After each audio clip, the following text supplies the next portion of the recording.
turd. Then what is this thing? Gio should never play for U.S. men's national team again because of the action of his parents. What an idiot!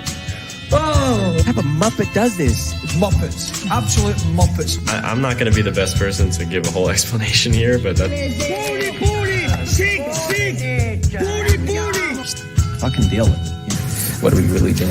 Yeah, I can agree with that. A zebra in between a tarantula and an elephant has been nothing more than a sham. Yeah, we didn't play well, but you know what? At the end of the day, we got the job done. It's going to be a good time for sure. Oh, sex with the first cousin would indeed be incest. And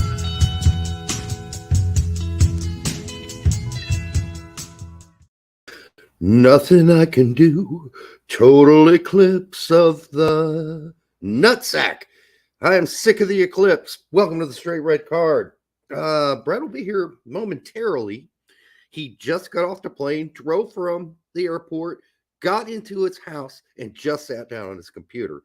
And he just turned it on, which means it'll take him about 10 minutes. It doesn't matter.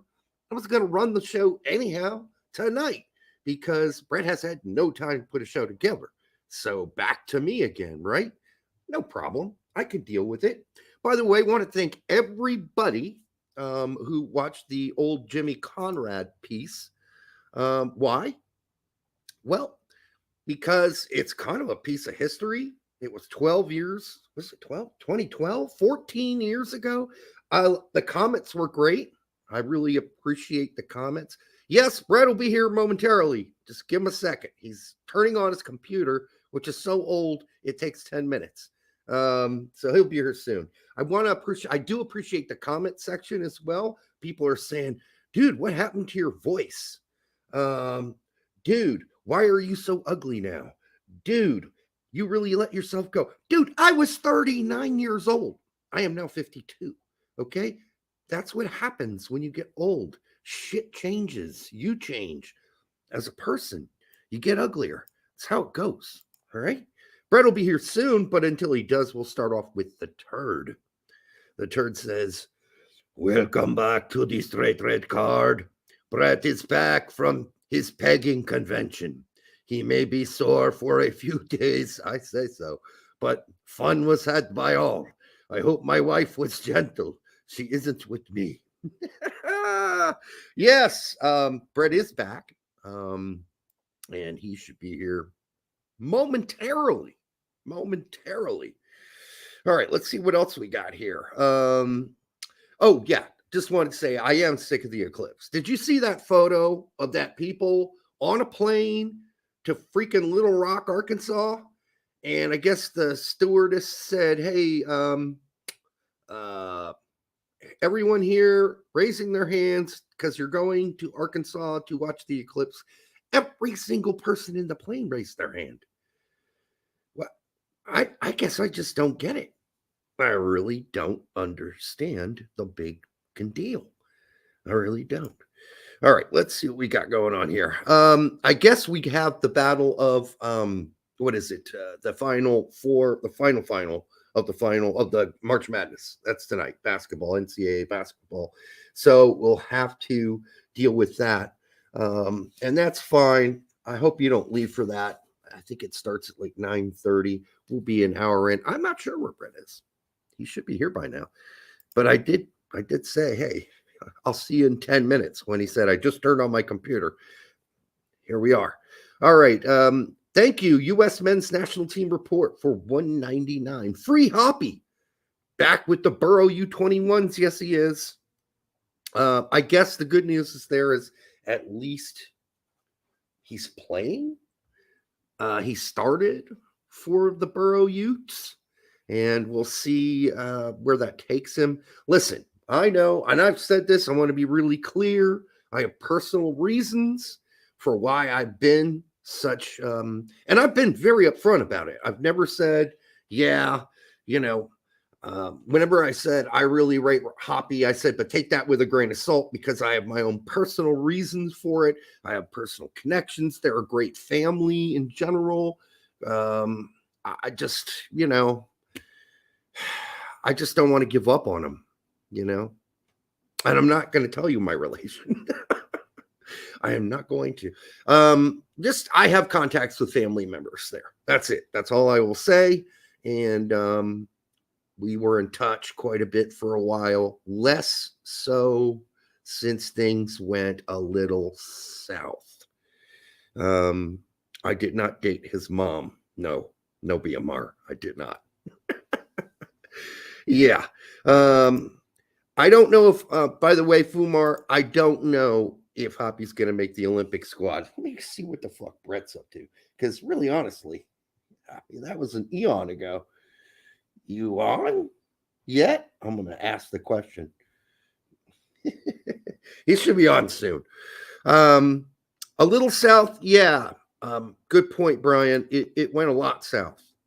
And it went a lot south fast. Obviously, the move to Mallorca was a complete disaster. And then the move to Middlesbrough has turned out to be another disaster.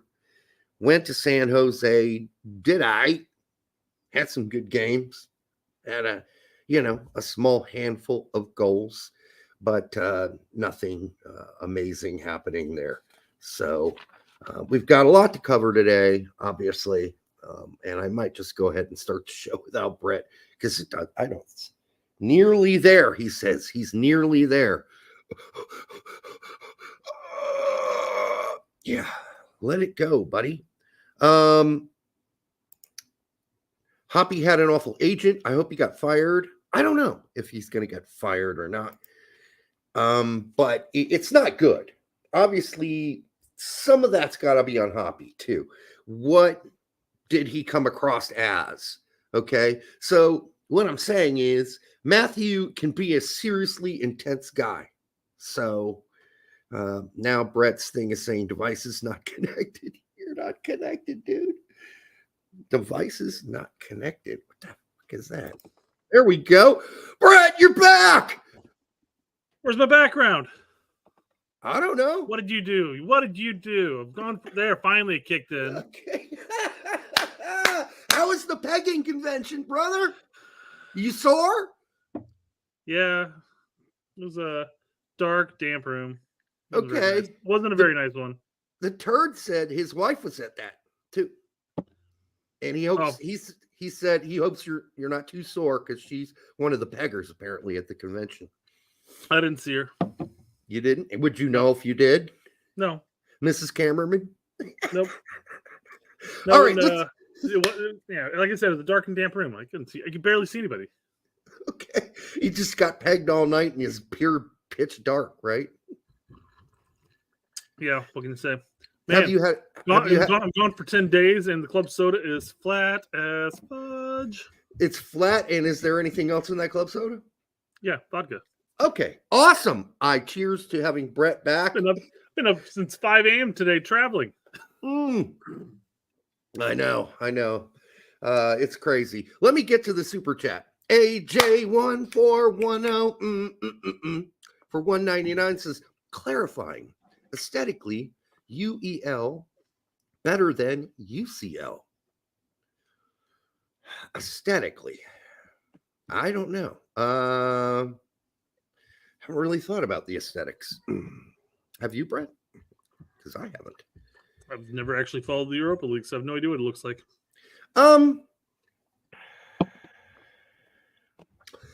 Yeah. Let me think about that and get back to you on that one. U.S. men's national team report $4.99. I wanted to update you on Winder. He re-aggravated his injury. Benfica did not rehab him right, so he will be out for a while again. Man, it is really sad to see so many of our players at so many clubs, like we saw, Pulisic at Chelsea for a while. We had Adams at Leipzig, Reyna at Dortmund. I mean, guys just getting hurt and not getting the treatment they need. So, did you get a chance to watch any games while you were there, or is it just straight partying? It wasn't even that. We had three kids from anywhere between 3 and 9. There was no partying. Oh, he means constant. Legit. vacation, not the one that you keep bringing up. That was just 50% of the vacation. Yeah, the rest was relaxation. Yeah, no, it was not. It was. Let's finish super chats. We'll get into that. Good. But Okay. hold on, real quick. After you do this, I do have the trophies up already. Okay. All right. So we're supposed to compare these trophies aesthetically. Is that what we're doing here? Finish U.S. men's national team report first. Oh, I just did. I read it. Oh, fair enough. I didn't know if you were going to say anything more about it. No, I did. I said, listen, it's sad how, there's so many injuries with our players abroad. And maybe it's just because we're focused on our players and it seems like so many of them get injured so often. But maybe that's just true across the board. Maybe it's for every country. And it's one of those situations, where we just have so few ones that we're like tracking with any form of seriousness that we just constantly notice that they're constantly injured. Right. So go ahead. Let's compare these trophies and give them the answer for the This is Champions League right here. Yeah. I mean, it's a sweet ass trophy. Yeah. I like it. Hold a lot of beer in there. Yep. Champagne, beer. And then, God, I do remember Franz Beckenbauer holding that above his head. So it's hard to say. I'm sure he raised the other one too, didn't he? I would imagine. I don't know. I like this one better. And, we are talking aesthetics. So that's just a matter of opinion, really. So, I mean, I guess the reason why I probably would like this one more is this screams history behind it, right? Yeah. It looks like it was the same one that they were holding up decades and decades and decades ago. Whereas this one just looks like a clean trophy. Yeah. It looks cool, but it doesn't have any hit. It's like the new badges, the new badges versus the old badges. Yeah. That we had that argument many times. So that's right. why this could be an urn for all I know. It could be. It could be dead people in there. All right. Yeah. All right. I'm going to go back and share me again here. You share you? All right. We're going to get to the tell me what's wrong. I love this. Is like we were in totally reverse roles, right? Yeah. It's kind of crazy. So Brett's going to have to react to some of this stuff. I figured you want to cover the actual vacation a little bit real quick. Oh, yeah. Go ahead. I'm sorry. I thought we did the pegging and then you had the relaxation. We covered 40% of it so far. All right. What else happened? No, not oddly enough, with it being a family vacation, there's not a whole lot that actually legitimately happened. Yeah, there was a lot of the kids waking up, like the 3-year-old and the 5-year-old waking up, like as the sun is just creasing the horizon. Exactly. And then they're running around screaming, and I'm like, okay, fine. I guess that means we're getting up, but that sucks. Yeah, I mean, you didn't really. So I've been there. I've had kids. I went on vacations. They're not vacations. You don't get to sleep in. You don't have breakfast in bed. You can't just go into the pool and relax. No, you have like 3 kids jumping on top of your back trying to drown you. Yeah, it's, so when you say you went on vacation, you really just stopped working for a week or so. No, that's a different type of work, Derek. But you didn't stop that work. No. That work continued. Yeah. And that's the thing about having kids. Not to say people shouldn't have kids. They should. So it was a lot of laying by the pool and going in the pool.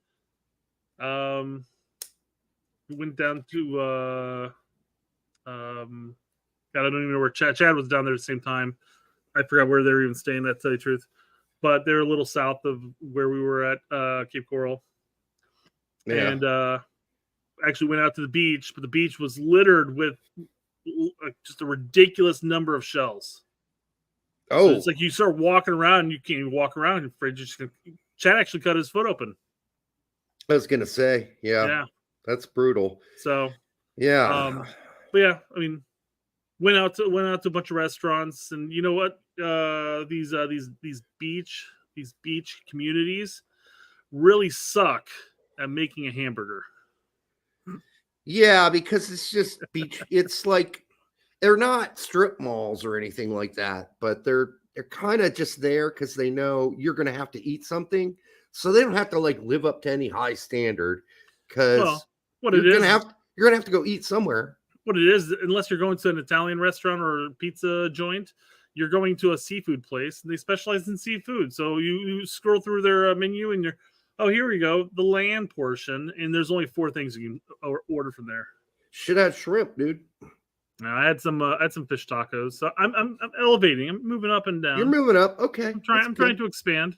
All right. Well, I'm gonna let you monitor the chat, by the way. Yes. So I don't have to do that. Once I'm done talking about my story and we start getting to your shit, I'll cover the chat. Absolutely. Okay. Last thing I wanted to really cover was Monday night, our show that you and Pete were doing. Oh yeah. 1 second, hold on. I fucked that up, didn't I? See, he's still parenting. He's got to tell the kid, get the fuck upstairs, go to bed, take a shower. He's got both of them. Oh my God. Yeah. So Evie was like telling us on Monday. She goes, "Oh my God, we should really fuck around with Derek on the show." And so I had to explain that. Go upstairs. That's very nice. Cool. So I had to explain to everybody else how we have fans who end up not calling into those shows, but super chatting other people with funny names, and so we're like mulling over ideas of what it could be. And I explained like ice swallow and stuff like that. Right. And but I was sitting there like, oh man, I really don't want to have to super chat my own show and lose a third of my own money. This didn't make any sense. I knew you weren't going to find it in the chat, so that would have been a waste. So I'm like, how am I going to do this? So yeah. I'm sitting there in the chat, and it's 10 minutes past. I'm like, what the hell is Derek doing? Is he just running late? So I'm like, all right, guys, I'll give him a call.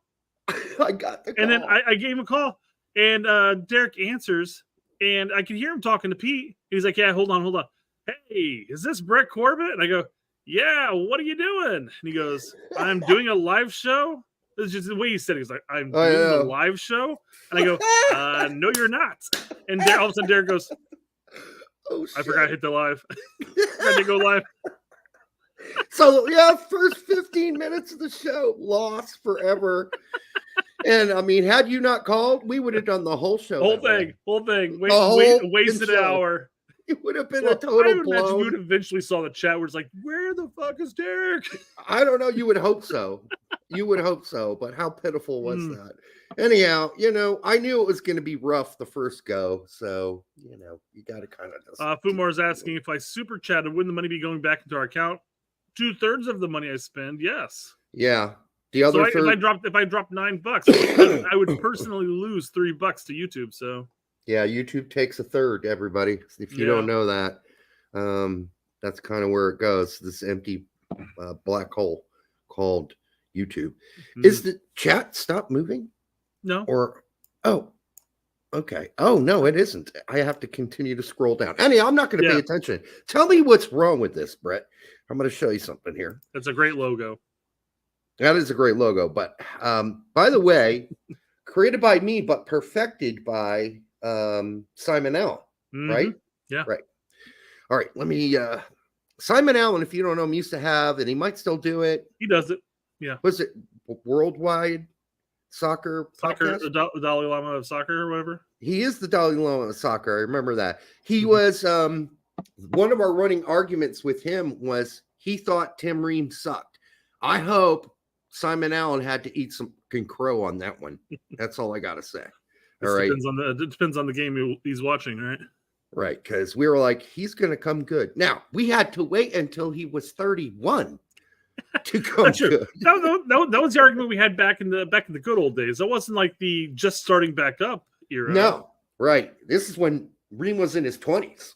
He's like, Ream's never going to make it in the Premier League. He can pass the ball, but he can't run. Right, exactly. What's wrong with this, Brett? There we go. I actually watched this video. Yes, I want to rewatch it. She shoves out uncooked meat and then bakes it. Correct? Yeah. Can you not hear it? I cannot hear it. No. How do you fix that? When you go to share, you're sharing a slide, aren't you? Well, it's part of a slideshow. Yeah. I've never shared slides in a slideshow, so I have no idea how it works out. I wonder why you guys can't hear that. Nope. Yeah, she's searing. She put raw meat in this. Yeah, I mean it's just got to soak up into the what is that, pita or what is that? That was a pita, I believe. Yeah. Some kind of soak right into that. That'd be a little It would. strange. I mean, listen, The meat ended up cooking. Yeah.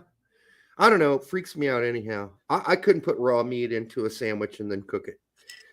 I mean, not on a pan like that. Maybe if I baked it. What about a sheep's stomach? You mean like haggis, or I mean sausages put in intestines, right? Yeah. All right. Yeah. So this is going to ruin a lot of things if I can't share the sound. I don't understand why the sound isn't sharing. So you're sharing just off of slides? Yeah. I can actually see what you're doing here. Yeah. But it's not in any specific order. So from what I'm looking. Oh, yeah. Yeah. I don't know. I haven't tried before, so I have no idea how it works out. Yeah, it's so fucking weird, man. Let me see if I can click on this. Nope, that didn't do anything. What the fuck? So we're gonna lose a bunch of shit today because I have like 3 videos to play. That's why I share tabs. Yeah. Anyhow, this one doesn't need sound. Oh, the guy gets tapped. Darth Vadered him? Ben White, Arsenal, gets tapped in the chest, dude. Tapped in the chest, and he goes down like he was shot by his shotgun. How ridiculous is that shit? There was a thread on Twitter weeks ago where, and I think it actually came from Winolda. I think Winolda started it, maybe. Basically talked about how this needs to stop. And he showed like there was a video where it showed like, you know, girls, like the girls in whether it's club or national games, they're just getting clobbered but getting back up. And then they showed a bunch of the guys where there's like tapped on the chest and they pretend like they got shot. Yeah, this shit needs to stop. And I'm like, I agree wholeheartedly with that. Yeah, being a little bitch. Please stop being a bitch. Let me see if there's something. No, there isn't something I can do about the sound. I really don't understand that. That's fucked up. I can hear it. I don't know if I've ever seen anybody utilize slides on a live stream, but I don't watch a whole lot of different live streams, I guess. Right. All right. We talked about Gavin Beavers. The other name's familiar? Yeah, Gavin Beavers of Real Salt Lake. Yeah, Gavin Beavers. So I was thinking, you know, there are a lot of classic names out there that we haven't talked about. I'm going to hold on real quick. Go back to Beavers. It just would be funny. Back at I know Wood's no longer playing for Real Salt Lake. He's with New England right now. Maybe is that right? Bobby Wood? Yeah, he's with New England. God, wouldn't that have been great? In what position does Gavin play here? He's a goalkeeper. I don't know. I guess you make the joke about woodwork and stuff like that, but God, wouldn't it have been fun to see Beavers and Wood paired up like as strikers tandem? That would be great. Beavers to Wood, yeah. Wood back to Beavers. They're really working this field. All right, what do you got? Then that one time I asked you to pronounce this, did you get it right? Uranus. Yeah, Uranus. Yeah, that's correct. Yeah, this one. How do you say that one? Vaginitis.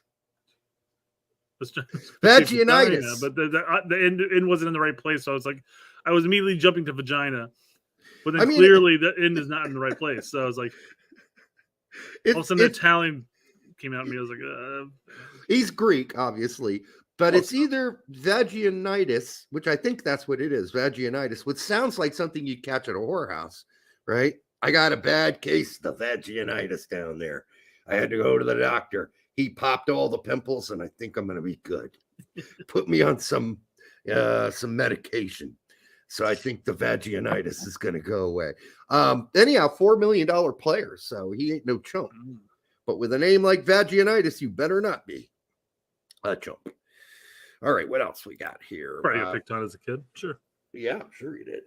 Joshua Vaginaman. No man. Vaginaman. It's like a fucking superhero. Or it's saying that Josh, he's, you know, he's like his superpower. He's got a giant vag, and like Joshua Vag. He goes, no man. Catch those bank robbers, and his giant Vajo comes out. Vagina Man comes, shows up at the scene, and catches him in his giant vagina. I am Vagina Man. All right, that's enough of that. Poor Joshua. He's a good player. I mean, Sure. plays for Stuttgart. This guy used to play about 10 years ago. How do you look these names up on Transfer Market? Seriously, do you just look up funny? Do you Google funny soccer names and then pull up their Transfer Market or something? No, most of these players I knew of. I already knew of. Okay. I used to have a list of them. Remember back in the day? I know you'd bring up names. I just assumed you always made them up. Oh, because one of the reasons I started making a list, I would go on other podcasts as the dog, right? And they'd ask me, and I'd say, hey, what's your favorite player? My favorite player is Balls Already. Are you a Balls Already? So I always have to keep a list, and I continue this. This guy's from the old list, Mateus Kuntz. He's retired now. But it is Kuntz. I mean, and not cunts. It'd be bad if it were cunts, but they pronounce it Kuntz. Come on. So When in Rome, I guess. There he is, Federico Balls Already. That's the one I used to use 12 years ago on all the shows when I went on as the dog. Wait, that dog was you? Yes, that is me as the dog. Pay no attention to the man behind the curtain. That's correct. But don't tell Eric Winalda that. Just don't tell him that. If he ever watches any of our intros, he'll know that right from the get-go when we pull up the turd. Yeah, I use the same voice. Wait a second. Yeah, I use the same voice for the turd that I use for the dog. So there you go. And then our last goal, speaking of the dog. Wait, no, it wasn't the dog. Our last golden oldie. Never mind. Our last golden oldie has been doing pretty good on that. The one with Jimmy? Yeah. Yeah, it did really well. Although the comments were pretty mean to me. They're like, dude, what happened to your voice? Dude, why are you so ugly? What happened to you? You really let yourself go. I don't know. It's not nice, but I'll take it. Hey, I got better looking with age. That's what matters. No, there's a gap there. Actually, the old pictures of me don't do me justice. Yeah, those weren't your best years. You've aged like fine wine.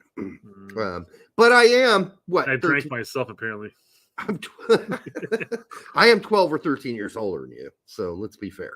All right, it's not an equal comparison. I look pretty good at your age. All right, Gerald Nuts. I'm pretty sure they pronounce that Nuts, because he is of German origin. And then this is for real. This is not a joke. He's still a manager in Germany. Well, it's a silent K, right? It isn't. And there's no. It wouldn't have mattered if it was. There's no double dot above the U, which usually would make it Fuke. But this is literally his name is Werner Fuck. I would have to play for that. If I had a choice, I'd have to play for that team because you have to say, hey, coach, fuck. All the time. I know. You get banned from YouTube just being on YouTube. Yeah. Like, hi, I'm Werner Fuck. This is the Werner Fuck Show. Done. Canceled from the show. Already done. This is Mr. and Mrs. Fuck. I know it's called an umlaut PMR. I just thought if I said umlaut, nobody would know what that was. So I just skipped it. All right. But thank you. Here we go. Oh, right. You saw this as well, huh? Right into the controversy, right? Oh, man. Oh, boy. Alexi Lawless, he says, Corbin Albert. Like it's a video almost. Do you have to splice this picture together? They're all screenshots. It looks like it's cut in half. No, I did have to splice it together because it was so long. Okay, fair enough. Yeah. She still looks fine regardless. It doesn't matter. She looks pretty good. Entered the game for blah, blah, blah. Be careful liking or reporting this. And then reposting. It's so small. I can't see it. And then Joe, whatever her name is, thanks for reminding me how much I hate you. Hate. H-A-T-E. Hate. Just hates him. Like, how many times do I disagree with Lawless? I don't even hate him. So Alex is asking, who is she? This is Corbin Albert. She's the one who reposted the meme of it showed like an aircraft or like plane, and it said, "Thank goodness that God took time out of His day to make sure Megan got injured or whatever." Because yeah, that's not good. Well, I mean, I guess it really depends on how you feel about Megan's response or initial response. So, but regardless, whether you dislike Rapinoe or not, you probably should. Her phone. She shouldn't. You probably shouldn't say that about not a teammate, because obviously they're different. She's not a teammate. She retired. She's done. But still, Corbin, she just got out of college. She's over in France. They're not even teammates. They were never were they ever teammates? I don't know. All I'm saying is you don't say that, right? About a former U.S. women's national team. You can, not that snarky way, though. Not in that snarky way. I don't know. It seems a little like in bad taste. I don't think she needs to go begging back and begging forgiveness. The meme behind it was a joke based off of something that Megan said. So I mean, you can't sit there and say, "Oh, it was okay for Megan to spoof off of a religion," and then say you can't say that. I'm all for internet culture. This is what it is. But wasn't it making light of her injury? Yeah. As much as I am not a fan of Megan Rapinoe, I don't wish anybody an injury. To be fair, I will say this much: when you're a professional player, a professional athlete in general, just stay off the social medias. Yes, stay away from it. It's not worth the hassle. Get into it when you're done. Yeah, you're done. Go all ham, all you want. But when you're a professional player, stuff like this can affect, your future call ups or whatever. Especially if Megan was still playing. Well, like 40% of the country hates her already, and she's hardly touched the ball yet for the U.S. women's national team. Her teammates went on, were interviewed, and they were like basically saying she's a dumbass. So, yeah. Oh, I hadn't followed up on any of that, so I have no idea. Well, yeah, you were getting pegged. I get it. But this whole thing with Joe is ridiculous. You don't hate people.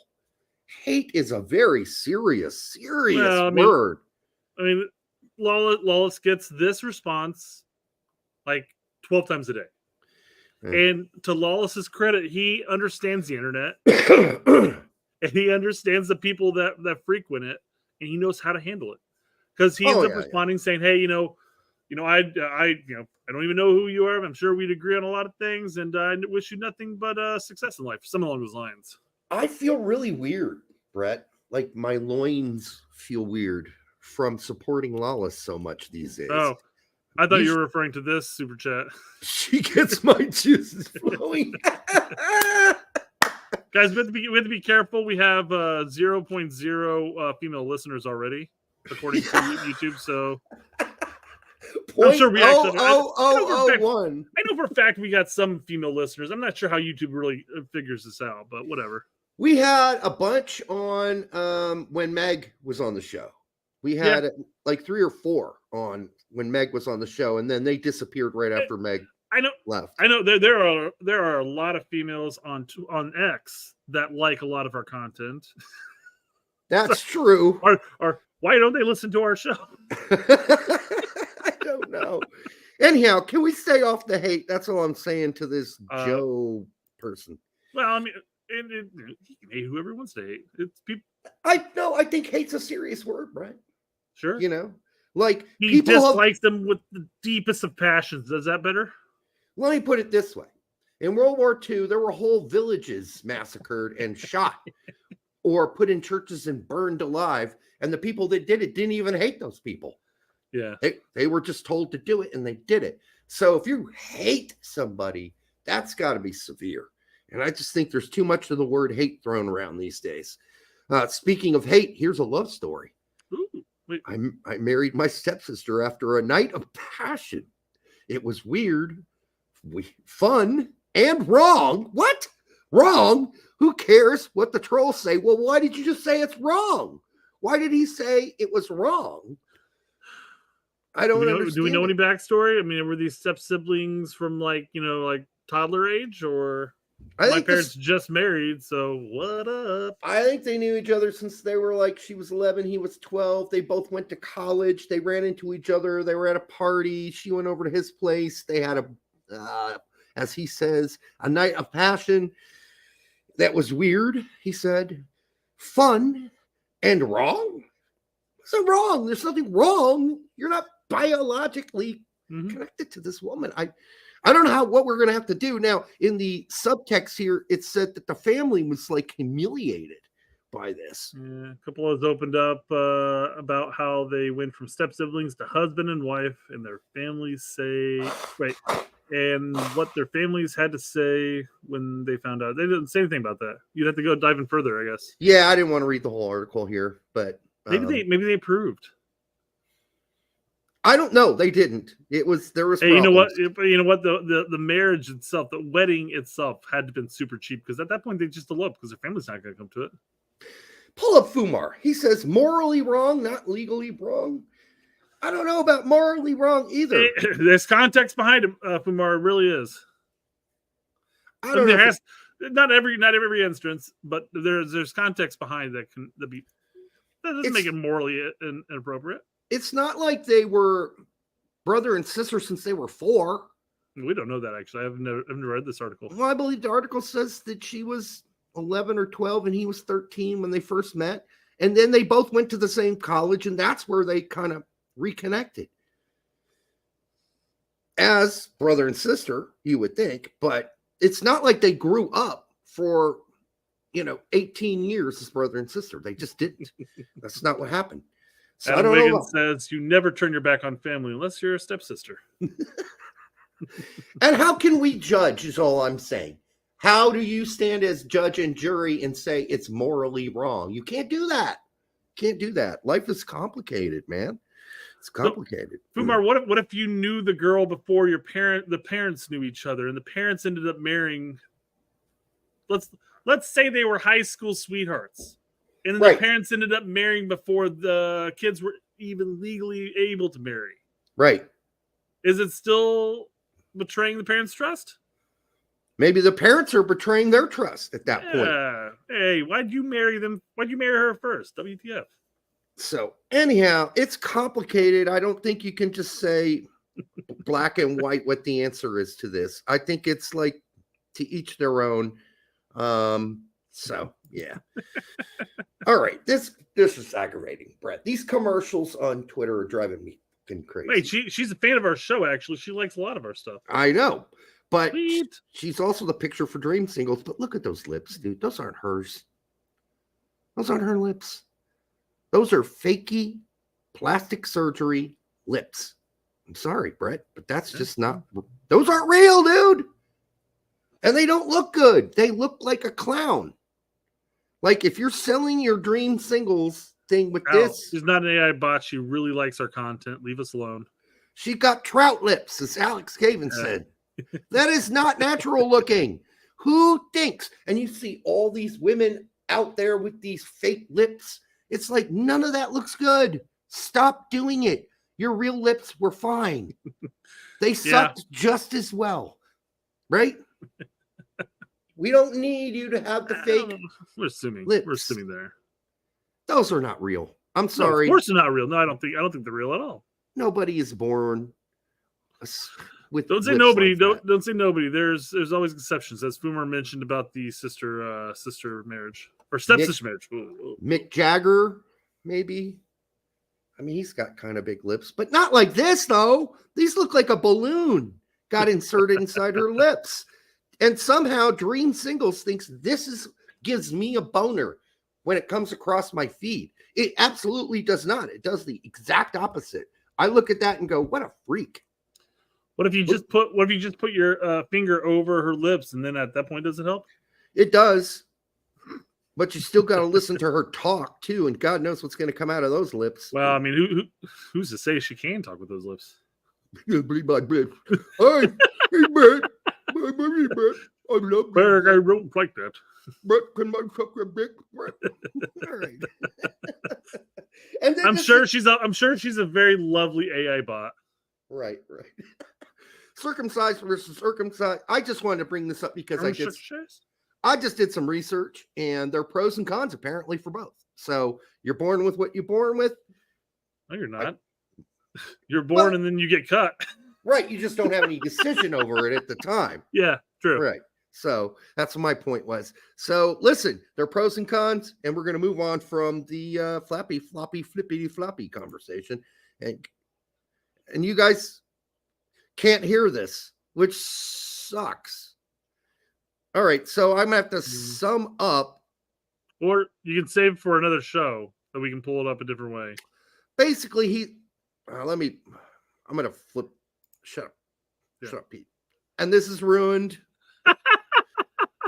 This is ruined too. Okay. All ruined. This is ruined. All ruined. But I'm going to talk about this anyhow because everybody's seen it at this point. Oh, yeah. Right? I've watched this. I will say one thing about this, not this specific segment of the video, but I did like this behind the crest more than most of the others. It just looked more professionally done. This was the worst part, though. Oh, absolutely, yeah. I started asking everybody, hey, what do you think we can do? What do you think we can do? No, I think what he said was, now that we can't fucking hear it, glad I did all the work and cut out all the clips so we could not hear it on the show. If anybody knows how to fix that, let me know. I would be surprised if any of the 115 people who have not liked our show yet actually use the StreamYard for any reason. That's true. Unless they have a podcast, unless they're doing a podcast or some kind of a stream or whatever, what's the point? Why would they ever use it? So what was on the screen is we're going to change the way Americans view or believe in or see American soccer. Okay. Then Gregg goes on to say, who's up for that? Raise your hands. Who's up for that? Raise your hands. What? You don't ask a question like that because everybody's going to have to raise their hand. You never ask or pose a question as a leader that is it's already assumed everyone has to raise their hand. That's poor leadership already. That's not even a real question. Who's up for that? Who's up for that? Well, you called us into the room, so I'm assuming all of us are up to that, right? That's arrogant leadership.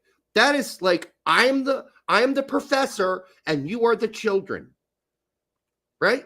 That's like that boss who came in, the CEO I used to work for many, many years ago, who came in to talk to my team of people, outreach people. And he came in and he said, all right, how many of you are ready to be tigers today? Real tigers. Raise your hand. Raise your hand. How could you be any more demeaning? Could you talk down more? Well, did you see half of them were like, yeah, they did the kind of half hand raise, like, oh, fucking shit. Kind of head cocked. It's like, were you really doing this? What are you back in grade school? What the fuck? And then he goes, what is that? How are we going to do that, Brendan? No, I wanted just one of those players not to raise their hand and Gregg have to call him out like, sir, Dest, why aren't you raising your hand? Do you not think we're going to change how U.S. views American soccer? Come on. Does U.S. soccer think that this clip is going to make Gregg look better? Because he turns out to look like just a big, huge, like one of those guys that can't read a room, that doesn't know the temperature, just doesn't get it. Doesn't understand how to communicate with a group of people. He might be fine one-on-one. Gregg might be just fine one-on-one. But as a group leader, I wouldn't have him. He wouldn't make corporal in my army, all right? He wouldn't get corporal. He wouldn't be leading a goddamn subsection of a whatever. Not even a company, all right? He couldn't. Company commanders are obviously captains and lieutenants. That's way above his pay grade. The way he talks to these kids is like they just came out of someone's pussy. Like they were born fucking yesterday. I mean, yeah, he didn't call him McKenny to answer the question. He called him poor old Brendan. You know? Well, you just see it in their. You can see it in their eyes. They're like, "Oh, geez, I got to go back to last camp. What was the slide? What the slide said? What the slide say? We need to compete We need to compete with all the big teams. Yeah, we need a signature win. you've been watching those detractors, those 11 Yanks and tactical manager, haven't you? No, other people have said signature win. I swear to God, I've heard it from other places. Well, that's what Brendan essentially answers here. He says, we need to beat the big boys. And then McKenny, then he's like, to Mackenzie, he's like, and how are we going to do that? Mark? And Mark's like, and he says, by winning? Working really hard. No, he says by winning. I'm making that up, yeah. He says by winning. And Greg's like, exactly. And that's where it ends. But I love that Gregg brings up the slide on his PowerPoint with this. Boom. He starts it out with boom. Like, whoa, look at that shit. Look at that. You must have learned that at the immoral, conference. He's so good at PowerPoint. When you're changing slides in any conversation, you need to add some dynamicisms in there. Wait, bam. Bam. How? Oh, you didn't see that one coming, did you? There was no boom in that slide, Gregg. No boom. Mic drop. Quit talking to these kids like they're 5-year-olds. Even younger kids, yeah. Yeah, like kindergartners. And how are we going to do that, Mark? Okay, I want you all to raise your hands. Who here wants to get laid? He would have got a better response with that. Everybody would have raised their hands. We all want to get laid. But when you ask a rhetorical question, nobody gets laid in our international windows. Nobody, I tell you. It's not even an exciting rhetorical question like, who wants to get laid? No, it's all right. Who's ready to do this? Who's ready to change the way America views soccer? Raise your hands. Like, God damn. You know what he could have done and made it more awkward? He said, everybody's ready to change American soccer and the way our people see it. Whip out your cocks. That would have been more like, oh, wow, that's awkward. Who's going to do that? Anybody? Oh, shit, McKenny just whipped it out. Okay, I'm going to whip mine out too then. All right. Anyhow, really disappointing, disgusting, vomit-worthy. Yes, disgusting. All right. This, I should have done the transfer news. Transfer news. Everybody loves that transfer news but me. But I didn't do it because I didn't know this was coming up. West Ham United in talks with U.S. men's national team defender Mark McKenzie, as reported on by our good friend Larry Henry. And I love Larry, but somebody's throwing him like a screwball with spit all over it because this smells like agency talk to me. You believe that McKenzie is a EPL level player? A jump and a half. Are they? Is West Ham looking to get a center back on the cheap? He's not even the best center back on his team, maybe. In Genk. Yeah. Genk are having a rough. That's why I'm wondering if they're looking to get him on the cheap. I mean, cheap to what? Warm the bench? Because that's what he would do. Fumar brings up a point that, there we go, actually. Yeah. Is McKenzie better than Jay DeMerit? It's different era. Not comparable. And Jay DeMerit was an absolute beast. Jay DeMerit was a championship level player who got to play in the Premier League because his Watford team got promoted. And then they got demoted immediately, pretty much immediately. So he was really a championship level player. And so is Mark McKenzie, in my opinion. He's about a champion. I'd like to see him in the championship first before he goes jumping to West Ham and riding Pine the whole time. Although I think a lot of us would have said that about Trusty too, but Trusty, he's on his way back. But he also played there. He's on a championship team. But he also played in the championship and showed that he's more than capable at that level. Correct. And I think McKenzie could do that too eventually, but he's not going to be a superstar in the EPL, and he's fucking not starting for West Ham. And so I just think this is pipe dream stuff. If this happens, Larry, I will apologize. If he goes to West Ham and plays. And listen, if McKennie goes there and he kicks ass, all for it. All for it. Did you say McKenzie or McKinney there? McKenzie. If he goes there and kicks ass, I'm all for it. But it's difficult. The EPL is a bitch of a league. And you don't get many shots. Just ask Michael Bradley. You go in a couple games, you up, you're done. Mm-hmm. You're out. So, oh, by the way, based on the title of this show, it says GGG and arrogant swine? Question mark? The answer was yes on that one. Brett's plane doesn't arrive on time. That should add a question mark too. Because it did. It did, and you barely made it. No, the plane actually landed early. But then we waited like 45 minutes for our bags to show up. Like 45 minutes at the was it carousel, whatever. Yeah, that's awful. Out there just waiting and waiting and waiting and waiting and waiting, and then get in the car. I'm like, oh shit, it's already 7:00. Right. Matthew O asked, by the way, more likely on the 26 squad, McKenzie or Dietz. 26? Neither. But more likely, probably McKenzie, because I don't even know if Berhalter. Well, okay, that wouldn't be fair. Berhalter knows who Dietz is. They've been bringing him into the youth camps. Obviously, they know who Dietz is. But Dietz is still young. I think it depends. Does Dietz make the move to a full Bundesliga team next season, like it's all been rumored that he's going to do? He's not staying in Greuther Fürth, because Greuther Fürth, by the way, they're not getting promoted.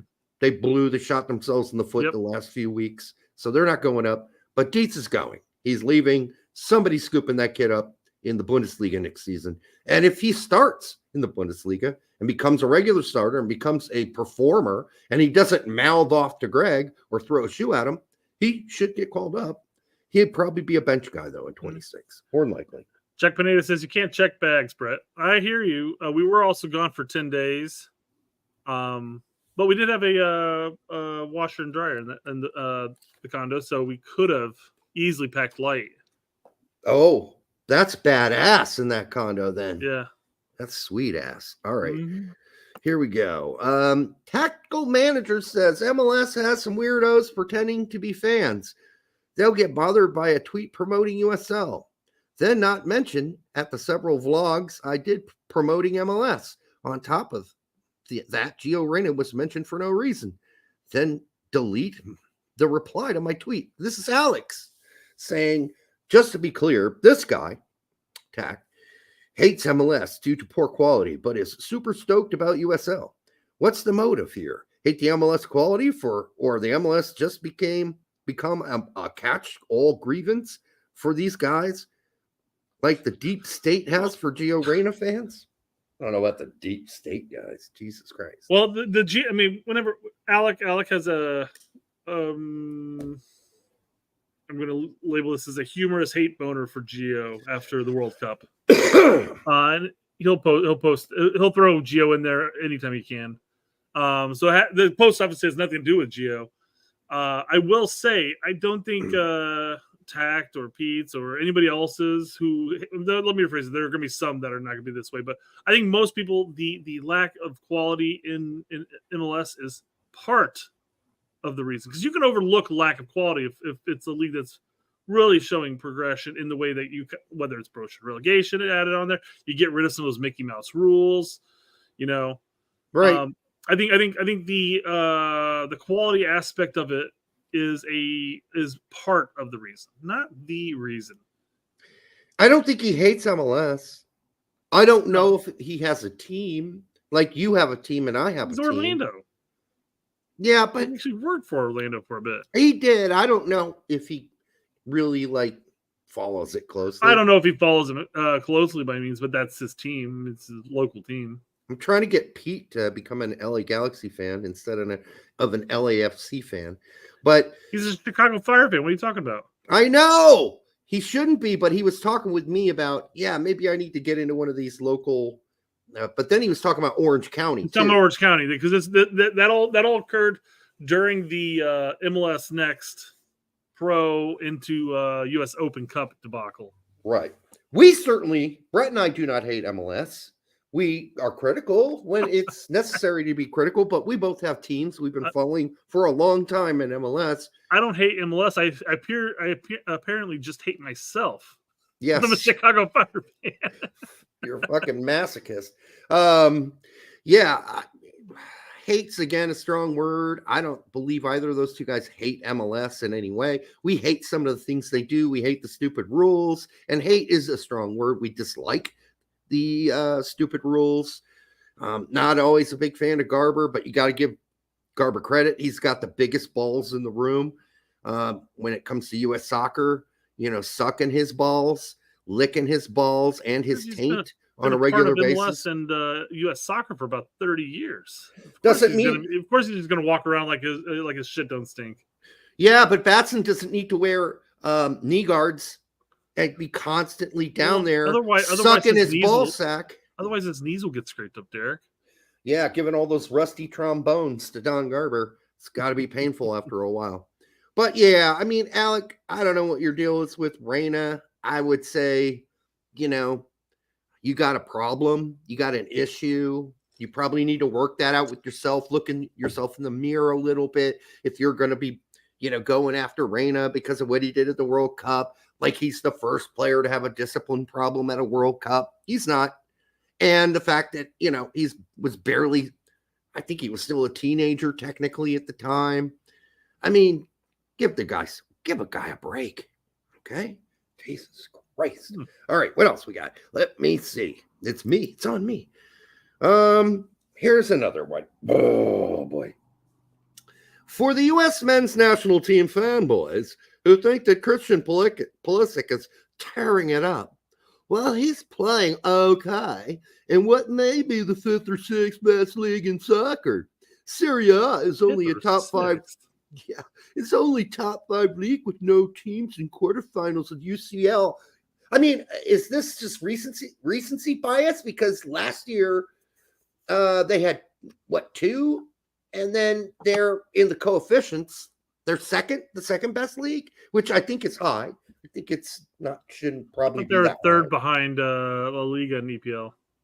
No, last year they were second, or exactly after last. I don't know. The coefficients changed, so they probably dropped since then.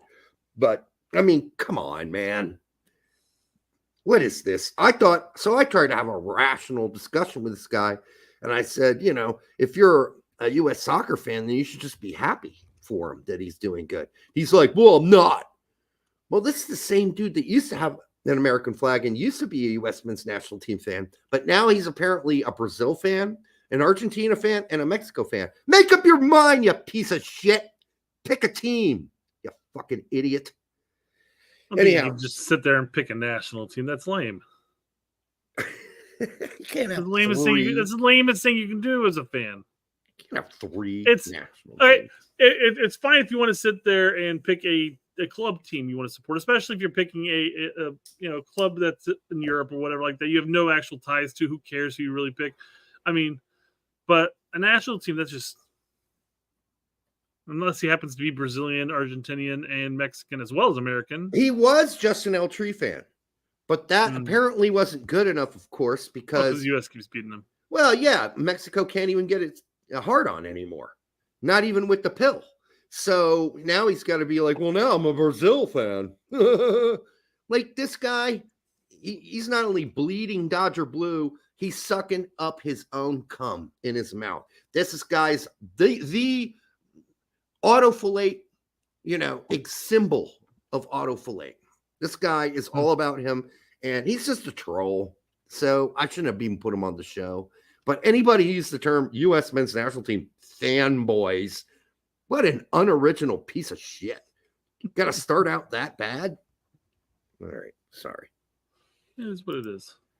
See, I can figure out ways to piss my own self off, Brett, even without you here. Okay, so then we come to this official statement. The New York Red Bulls have decided to withdraw from the U15s and U17 tournaments. There is no room for discrimination around competitive play. And as an organization, we stand together with our players on and off the pitch. So what happened was, I don't know if you heard about this because you were gone. This is the Generation Adidas tournament. And they're playing some Eastern European club. I can't remember their name. Damn, a lot of shit happened around this tournament, man. Yeah.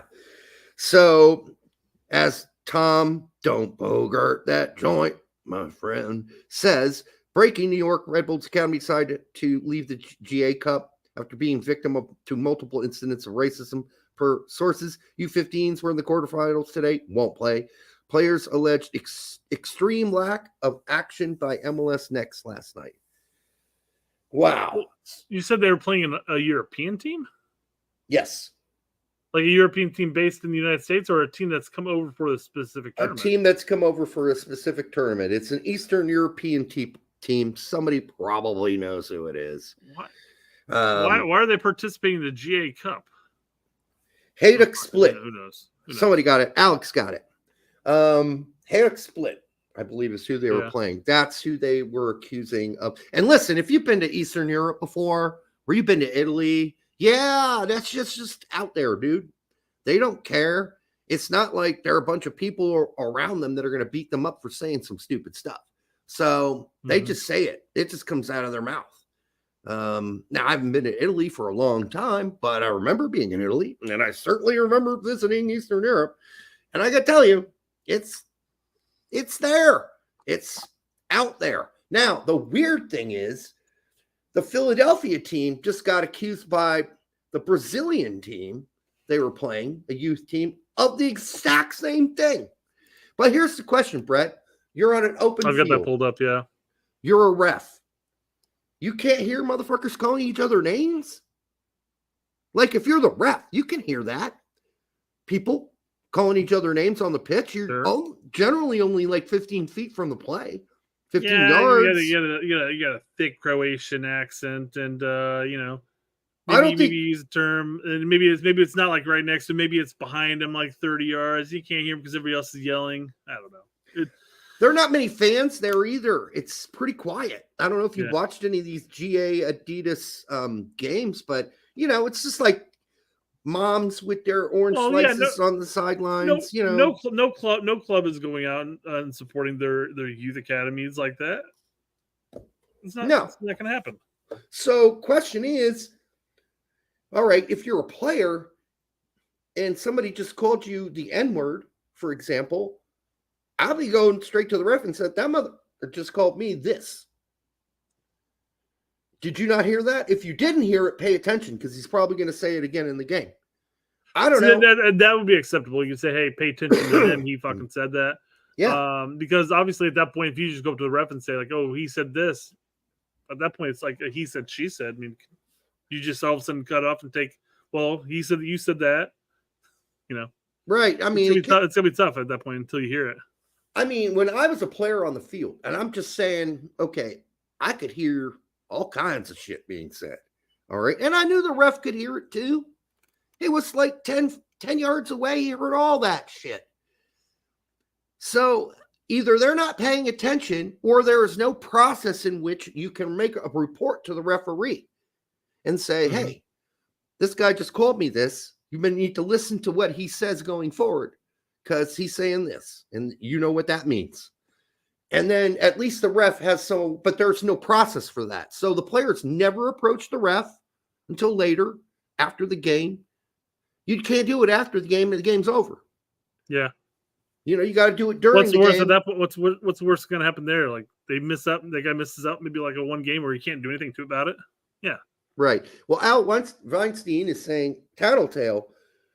But listen, if you're going to quit a tournament over it, you might as well report it, right? Instead of quitting the tournament and then reporting it. That does nobody any good. No one any good.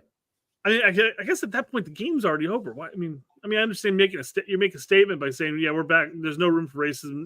100% agree with that talking point. But at that point, you've already played the team that's racist, and you beat them. You won. Just move on. I don't know. That'd be my take on that. I'm like, hey, guys, why are we bowing out at this point? We're going to be missing out on a lot of quality games where we can start developing more and more.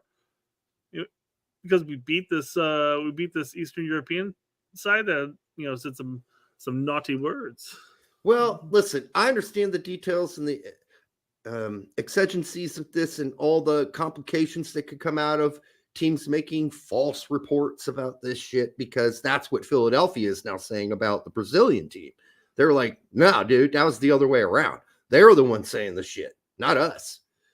So you get into this weird mix of complications. It's sad to see that this is where we're, devolving to. Yeah.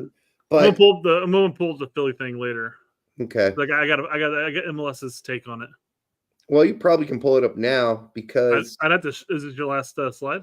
No, I got way more slides, but I'm just saying that we're leaving the topic soon. Okay, well then I'm gonna do this, and you can keep me on. You can just pull up your shit. Yeah, it's gonna kick you off, but yeah. Yeah, that's fine. I'll just pull it up after you're done. Squeaky, squeaky, squeaky, squeaky, squeaky, squeaky, squeak. I had this. Okay, we'll do this. Never mind. Okay. Total eclipse of the heart.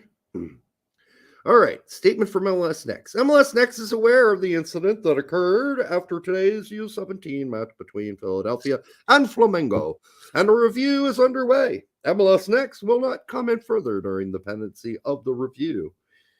Yeah, I mean, listen, if players are out there saying some shit, then players got to be held to account. You can't be walking around saying the N-word or the S-word or the F-word. And when I say the F-word, I'm not talking about fuck.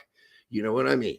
Like, they're just can't say that either. I got a red card. My only red card my entire career was because it said fuck. So can't say that apparently either. Yeah.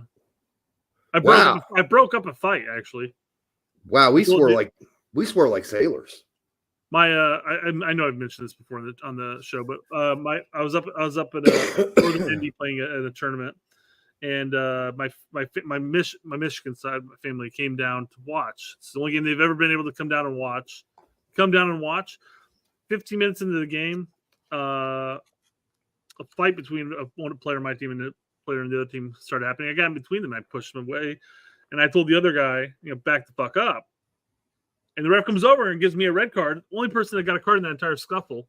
Dude, you can't be saying that.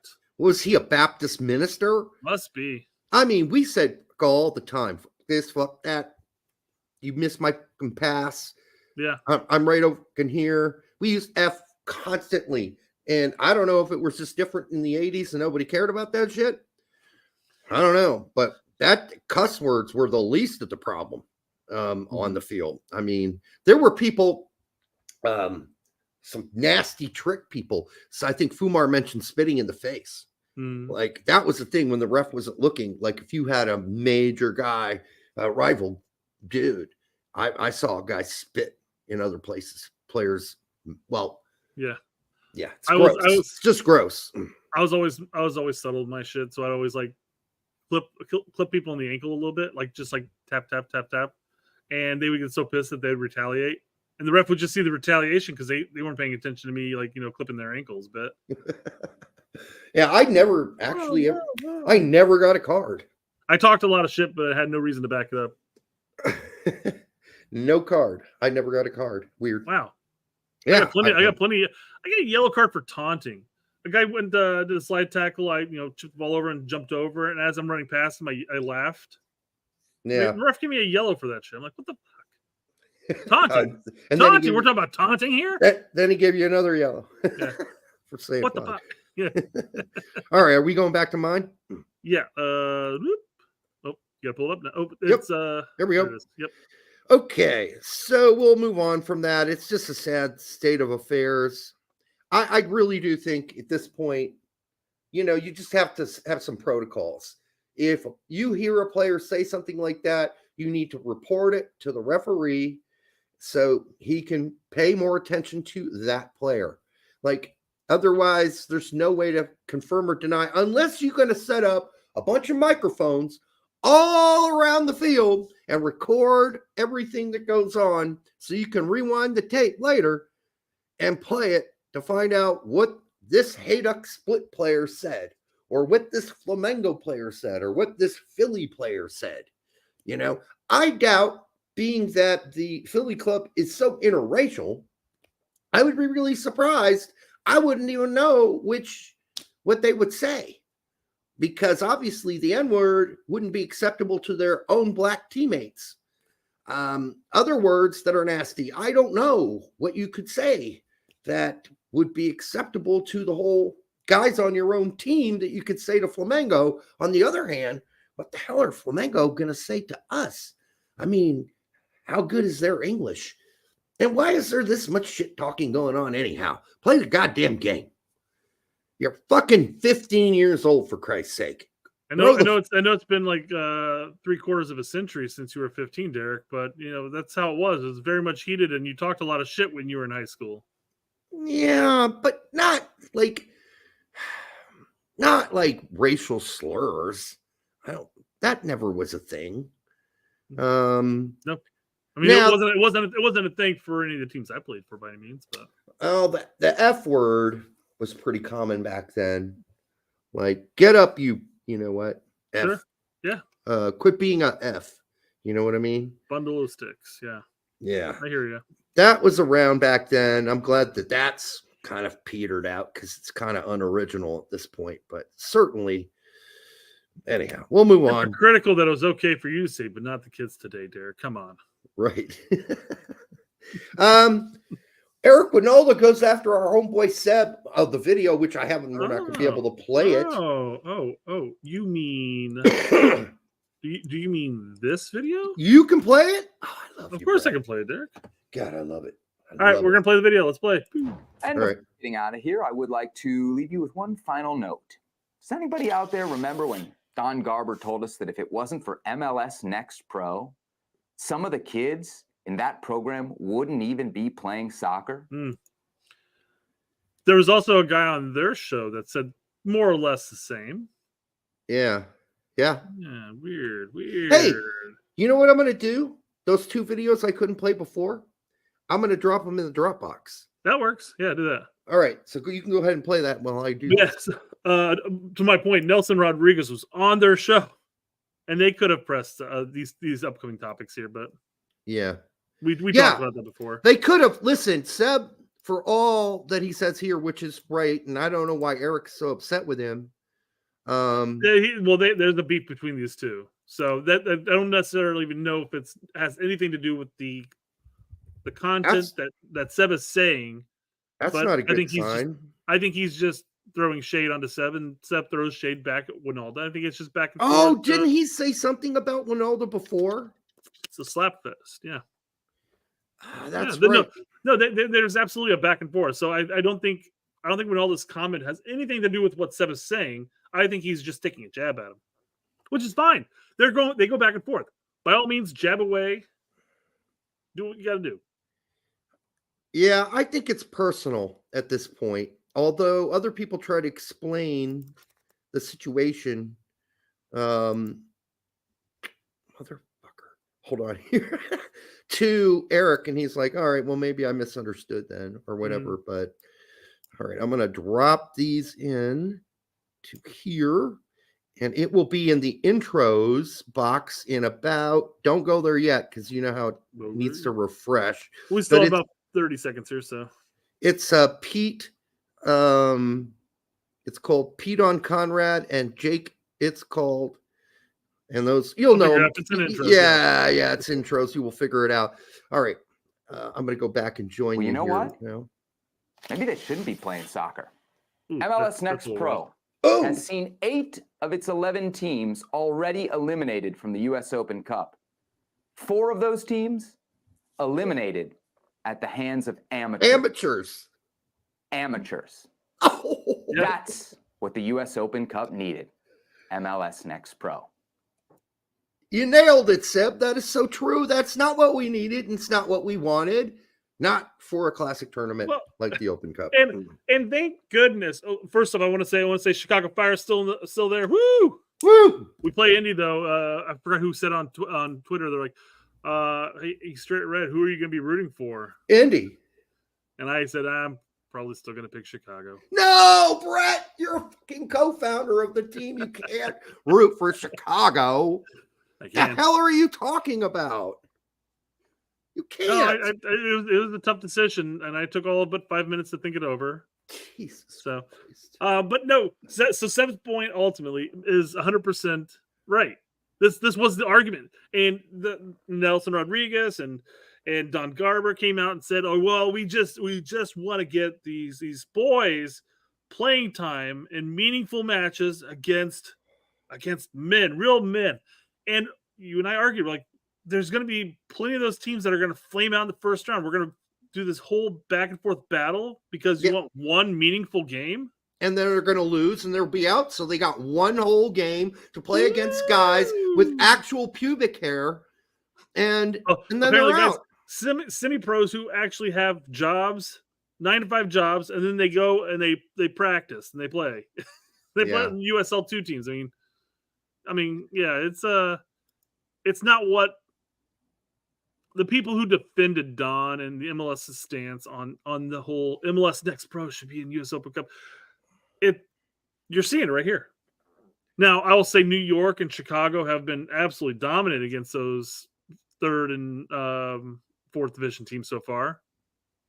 But it's a sad. It's going to be even sadder whenever how many what is it, like 8 MLS actual teams coming in the 4th round or whatever. Yep. If they jump in and then they lose on the first round, they won't. I'm just saying. Well, it's possible. We never know. I mean, MLS teams have lost to worse than USL and well, it'd be funny if they lost to MLS Next Pro team.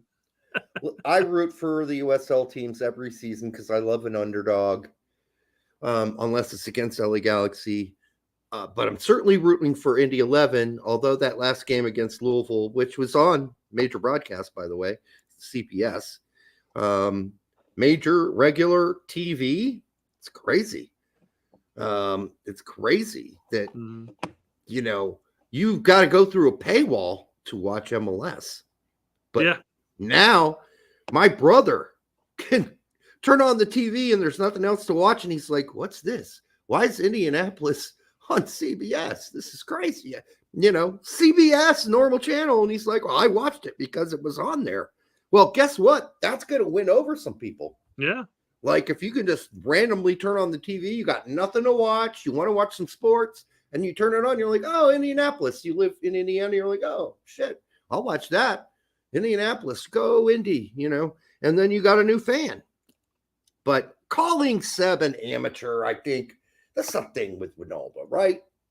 I don't know. It's like, it's kind of, it's needless. It really isn't. It was needless to say that. Do you want to go to Dropbox and play those 2 videos we missed? I'm waiting. I got the one from Pete, but I don't have the Jake. What the fuck? Wonder why the Jake didn't go. Mm-hmm. Refresh. I'm refreshing. Okay. Refresh. Douche it up. Refresh that pussy. If that wasn't a commercial, it should have been. It's a new commercial, yeah. For Abdoua, the new douche from France. Gay Paris. All right. Let's do Pete. This will take 5 seconds because it's just funny. Well, 42 seconds at least. Yeah. You were wrong about Conrad De La Fuente. We all were wrong about Conrad De La Fuente. Stop! No, we weren't. Real deal. No, we weren't. Pete, no. We weren't all wrong about Conrad De La Fuente. I've been saying it for 3 years. 2 years. All right, 2.5 years. 2.5. No, we weren't all wrong. Some of us got it right from the beginning. Some of us smelled the problem almost immediately 2.5 years ago. So it was definitely more of a I'm not jumping on that bandwagon just yet. And that's the other thing. We never jumped on the bandwagon to begin with because we already had the Ben Lierman example. Just because some guy comes up through the Barcelona Academy doesn't mean his nuts are shiny and he's going to be a superstar. It's just not how it works. So you don't jump on any bandwagons. You just don't do it. Do I need to redrop the other one? I'm checking something else here real quick. Okay. 3 something. But you can finish it up. That was the point. No. Well, no, we're gonna finish it. Let's see what it has to say here. Yeah. To be honest, Conrad had the talent to be a real deal, but he's got personal issues that I've heard about. Really? Where'd you hear about those from? Let me be very clear. There are people who are paid millions of dollars, professionals who are paid millions of dollars every year to evaluate talent and spend millions and millions of dollars on talent, right? That's their job. Sporting directors, scouts, coaches, etc. Even they get it wrong a lot of the time. How many expensive flops have we seen? So you were wrong about. Yeah, we see a lot of flops. Well, we're gonna. I have a feeling we're gonna talk about Reyna later, and that's not an expensive flop by any means. But what I'm going to bring up here, the situation is that you can get a player that's a really good player, and you can evaluate him and say, oh, "This is a really good player," and then he just doesn't fit that manager's mold. Yeah. By the way, something doesn't click. I refreshed, and it's in there now. I refreshed. My pussy smells so good. Ooh, there it is. Ooh. You know, and that's a great commercial that somebody needs to do, but I don't think you can use the word pussy on commercials. You got to call it something else, right? My vajayjay. My vagina smells so wonderful. Kind of odd if I sung it though, because I don't have one. So anyhow, yep, that Pete is completely right about that. By the way, there are people getting paid a shitload of money out there, and they do a horrible job of player assessment. Just do a bad job. Say that if it's a cat commercial. You can. What if it is like what if you use the cat as just like an innuendo, not an innuendo? I guess. Well, litter box. Yeah. Buy douche litter. Your pussy smells so good. You know, like a. All right, only $2.99 at Walmart. Douche litter. All right. So anyhow, I want to preface this before you can preface it. I want to say I'm nothing against Jake at all, but there's just this game that we all play out here as podcasts, shows, soccer shows, all that shit. There are rules, unwritten rules that come along with it. Ooh, I will. About. Yeah, I want to congratulate Jake for quitting the show, his job, because it was hard and difficult. He was working like 80 hours a week or whatever. Wait, the one he was doing for the Men in Blazers or whatever? Yes. Oh, really? Yeah, he quit. And good for him. He resigned. And he's now going to commit himself more full-time to his own show. And he believes that he can grow his show the way he grew Men in Blazers show. I mean, that's probably a bad expectation because Men in Blazers is Men in Blazers. They are a brand. It's easier to grow that than it is to grow yourself when people don't know who the fuck you are. But I still think, I wish him the best. And I'm really happy that he's happy and has moved on to, I guess, greener pastures and a new job doing what he used to do as a financial advisor. So I prefaced it. And now I'm going to criticize what he says. So, and as a preface, I'm going to preface something a bit different here. First off, let's read Music Friends thing here. Stop. I was literally next to my sister's room with loud volume, and you say, pussy smells so good. We don't really advise you watch this show around children or, stepsisters necessarily, so we... Unless it's the plan, maybe it's, hey, I just got a notification that you've uploaded 2 files to Dropbox. Cool. Put those headphones on. Unless it's your game plan and you start walking by the room when we were talking about stepsisters. Maybe that's the plan. And by the way, we were talking about cats. You can say no, man, they were talking about cats. Don't worry about it. It'd be even weirder if you did that though. Like you walked by when we're doing the stepsister skit. Yeah, and she's actually listening to the show. That'd be cool. No, that would be cool. because that would give us at least one female listener. All right, here's the Jake. The one thing I want to preface on my end is you haven't even seen it. You're going to make a preface? Well, based off of what you just literally said about it. Okay. And I understand maybe if you're spending like 80 hours a week, whatever, working on, that's a lot of time and everything. Like, if you're going to make content, you're going to do a YouTube channel, be consistent with it. I'm not saying you have to throw out a video a day by any means, but constantly upload something. Otherwise, your channel is going to take a hit. And once your channel takes a hit, it is a pain in the ass to rebound. Yeah. Same thing when Sam took his hiatus. I'm like, even if Sam doesn't want to do this like forever, he should be throwing out like one video. It's not hard to record like a 15-minute video once a week. Just to get something up there just to keep your channel fresh. Because if you break, it's killing the algorithm. And you're absolutely right, because this show, after like 8 hours, had like 200 views. Or 300 views. It was something really bad. When you got 22,000 subscribers, wow, that hurts.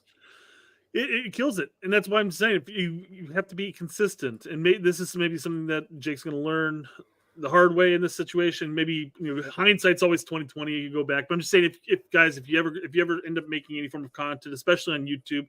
Obviously, doing something like on Rumble or doing a podcast on any of the podcasting locations is going to be a bit different. They have their own algorithms, if you will. But at least on YouTube, if you're going to do it, even if you kind of get burnt out, post something at least once a week. Keep it fresh. Keep it alive. And I want to see more of the Jake that came on our show a year or whatever ago, right? Like that guy who drank with us, smoked weed with us and whatever, and did a show. That was fun. I want to see more fun Jake. I hope we get to see that.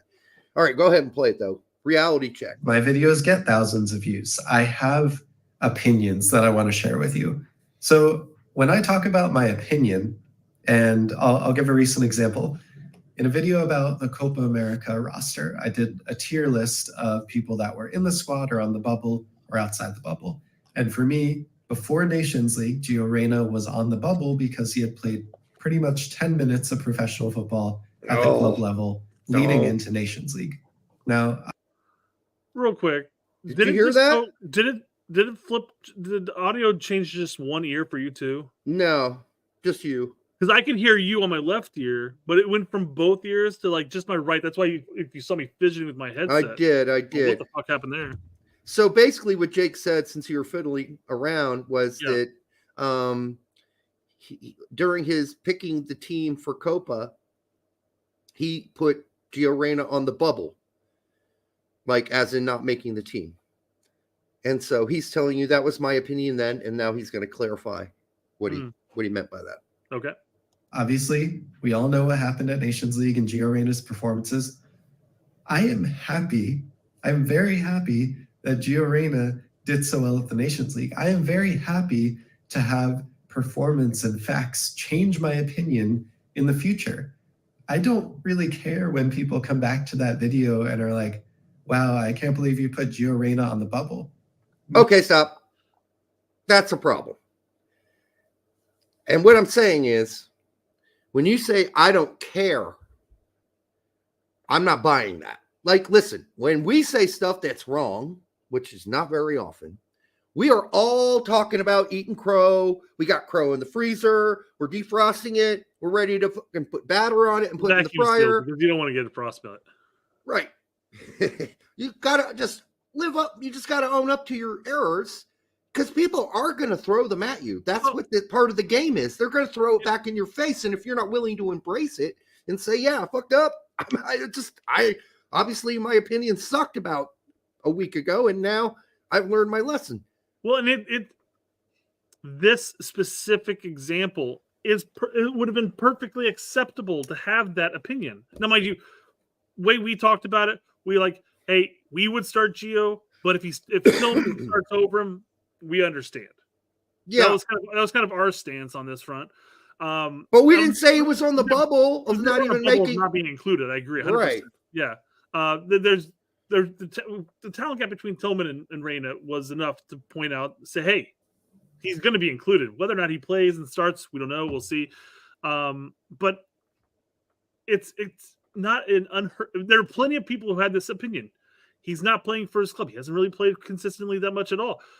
We can't just be calling in players because of X, Y, and Z. They have to be performing at the club level. A lot of people have that opinion. They even bring up other national teams that are like the top echelon. And they're like, hey, these players, France would never call on a talented young player that's not playing at this club. They would just wait until he either starts playing or whatever. Mind you, they've got significant talent that they don't have to worry about that. Sure. But a lot of people had this opinion, quite frankly. Well, my only problem is when people come at you and say, hey, how do you feel now that you were such a clown when you said that? Be like, yeah, I mean, I fucked it up saying he shouldn't be on the roster or he's on the bubble for the roster. Like Jesse Marsh wouldn't own up to it either. But to say you don't care, like I care. I care what people have to say about soccer. I care about the people who have opinions about our show. I mean, I laugh about it because, I do care though. Like if somebody says, damn, you're ugly now compared to the way you used to be. Yeah, I am. I'm just going to say, yeah, I'm old. It's no big deal. Yeah, my voice is deteriorated. Yeah, I can't hit the high C anymore. I get it. What's wrong with high C? Just go to the store and buy some. I love high C. But, I think that whenever somebody says, I don't care, they care. Is what I'm saying. Well, you wouldn't use it as an example, or you wouldn't bring it up in a video. I mean, if you didn't care, it might not necessarily keep you up at night, but yeah, there's definitely a part of you that cares. I will say, when you used yourself as an example, as far as rolling with the punches type of thing, I do think we have, as far as content creators as a whole, I think you and I have a better understanding and acknowledgement as far as how the internet works. I think we definitely can roll within whatever. Nothing really, Big soccer taught us all that early. Exactly. Yeah. So it's one of those things, and people are adapting and they're getting into it at this point. But I think as a whole, you and I, we don't get a lot of grief from other people because I think we just roll a little too easily for them. Probably. Really, yeah. I mean, I think Jake's probably a little more sensitive than we are for sure. And he's in a part of his life. He's got a 1-year-old or whatever. And yeah, I mean, a lot of things going on in his life. He's making the transition and I just wish him the best, but I'm just giving some advice and saying, I wouldn't say you don't care. That's like saying you don't care what the people on your show or the people who watch your show are criticizing you for. People criticize you. Yeah. Like people are like criticize us for being a Hoppy, but then I was very open about why I'm a Hoppy supporter. I said, yes, I'm absolutely biased. There is no doubt about it. I will suck it up and I'll take the punishment. So yeah. BMR says, did Jake say Gio shouldn't have been on the roster?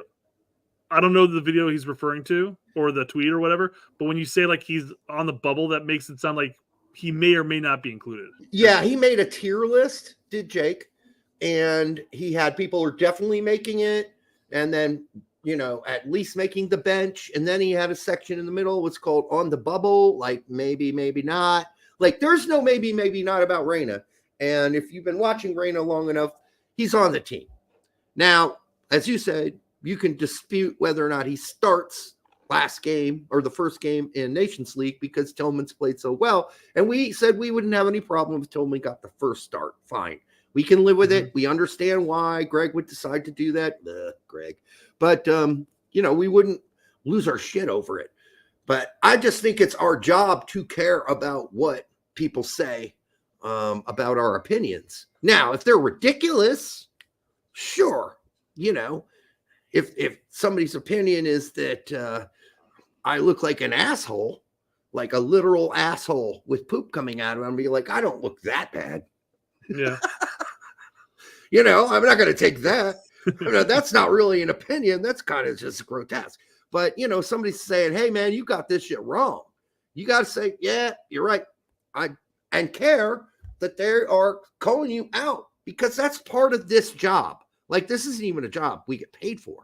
But part of being out there and talking to the people about soccer is to be You have to be willing to say, I blundered. All right. It happens. I was wrong about Gideon Zalalem. It happens. It'd be cool if this is a job, but it's such a niche population that watches YouTube or listens to soccer podcasts on a consistency that it would ever be like potentially self-sufficient for us. Yeah. And by the way, Fumar, to be clear, I'm not sure it was directed at us. It was definitely directed at Tad. I wanted to bring this one up because was this the YouTube jabronis one? Yes. Yeah. Oh, I wanted that to be about us because I thought that was hysterical. I even wanted to put that on a T-shirt. And Jake, I don't think Jake has no problem with us. He's in our chat from time to time. Yeah, I don't think Jake listens and chats and everything. He still visits. Yeah. Yeah. And listen, this is nothing personal against Jake. I'm just saying if he's coming back full time to this thing and he's going to pour all this shit into it, I think the whole key to this job is to care about things that are relevant, like critical comments that are relevant, that call you out for, hey, you said Conrad sucked, and now look, he's playing for Monaco and scoring all these goals, and then I would eat crow. But I'm not going to have to. Well, and in that example too, Derek, saying that he's having a rough season at the time, and then all of a sudden he flips it around and turns it in the last handful of months, let's just say, that doesn't discredit your statement before. He was struggling earlier. Yeah, he didn't actually this weekend. He didn't even play. He wasn't even in the 18. So I mean, if you turned it around now and was scoring bucket loads of goals, and at the end of the season, like somebody's like, "Look, you said he was struggling." I'm like, "Well, yes, he was struggling at the time." We made that comment.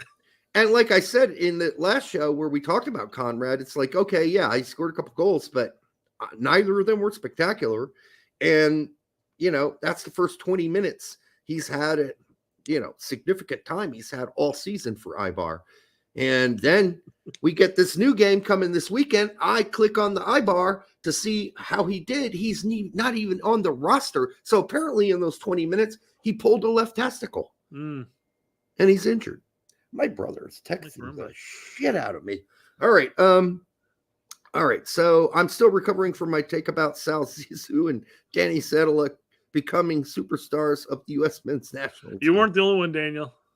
You weren't the only one. Yeah, and all those things. If you've been around that long, my brother, and you know who those players are, then you know it is a smart idea to chill the hell out, not build anybody up until they do it. Until there is actual penetration and successful penetration, and the hips are gyrating, and this person can, be the star of the show. You do not want to say they're a superstar.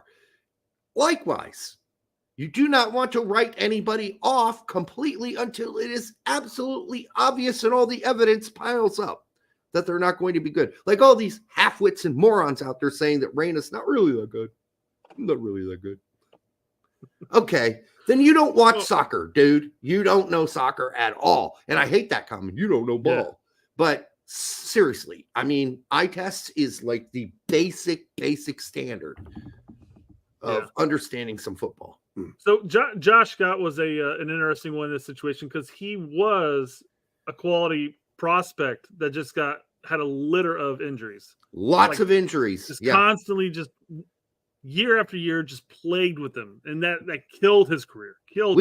We used to call it his spaghetti ACLs and MCLs. And by the way, for a second there, I thought we had a female viewer, but then I realized his name is probably Angel. Not Angel. So Derek, you bring up talking about these kids, and I had this article pulled up already to bring up. Yeah, we've talked about this before, but go ahead and give this a read and tell me what stands out to you. American Wonder Kid. That already stands out right there. That's. I don't even want you to read the rest. Nothing special about the rest of this. We already know everything else here except for the details. I mean, it's the whatever, Well, they could reveal a couple other things there, but it's just like American Wonder Kid. I mean, the kid's 14 years old, right? Yeah. And what are we doing? Exactly. Fabrizio's already busted out the lube. He's all waxed up and ready to go. He's ready to splash the walls with some Cavan Sullivan sperm. Like, dude, just hold it in. put the lube away, put your cock back in your pants, let the kid grow. He's not a wonder kid yet. He's not wonder anything. He's a promising prospect at best. Chill the fuck out. I've seen as much videos like you can possibly see on this kid. I think he's got an amazing left foot. Seems to be relatively two-footed. Got a lot of funky moves. He's comfortable with the ball. That's half the battle right there. Yeah. But man, it just gets so old seeing this. But I get it. Fabrizio's got to sell, right? He's got something to sell. Yeah, so I guess he's gonna sell a wonder kid. Wonder kid rolls off the tongue a little bit better than very promising youth talent. Yeah, it's too much already. Wonder kids activate. Form of a pair of testes. Form of a pair of yeah.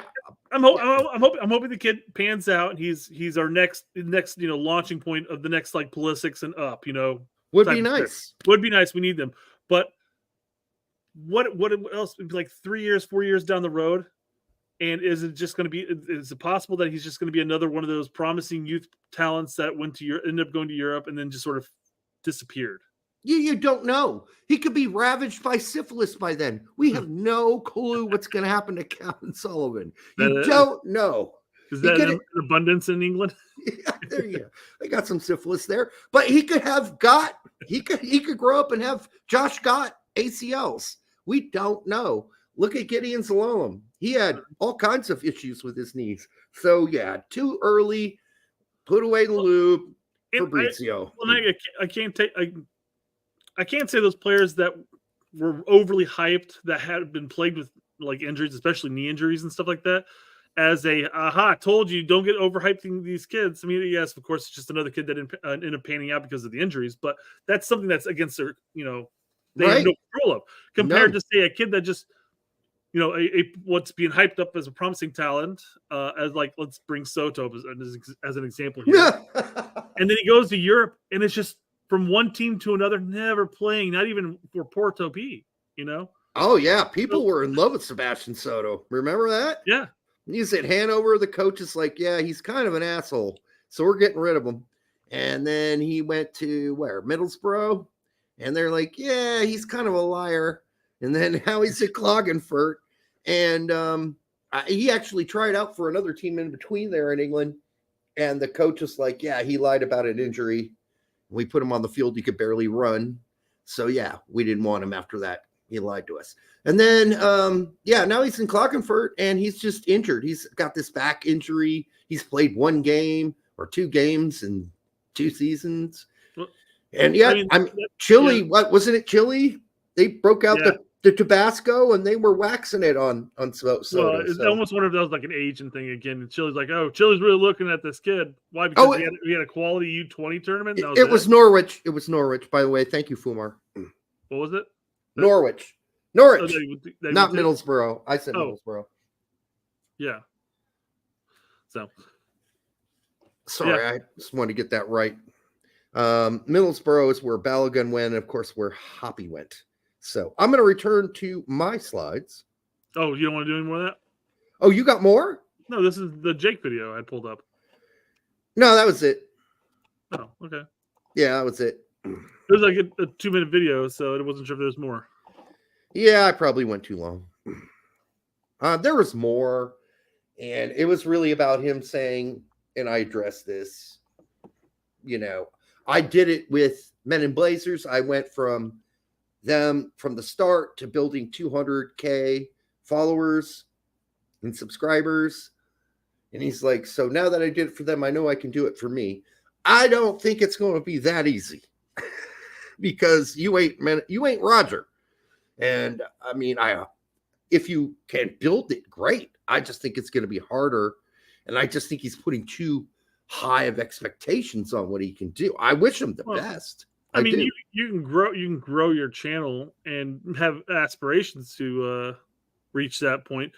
But I mean, you could pull in TAC numbers and be a very successful YouTube channel on this. So again, it's not going to allow you to quit your day job, really. No.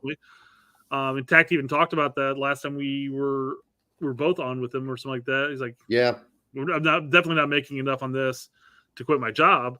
Right. I mean, again, you could quit. You could end up having a nice, solid vacation over the course of the year. You can get big like Scuffed. They need, they don't have day jobs anymore. But then again, their content is just gone downhill. Mm-hmm. I mean, everybody notices it now. Well, they do they have their podcast, and they also do Patreon, right? I think so. So, I mean, if you can get enough backers to back you on that, yeah, absolutely. Pete and I used to watch Scuffed. We don't watch it anymore. They kind of sold out.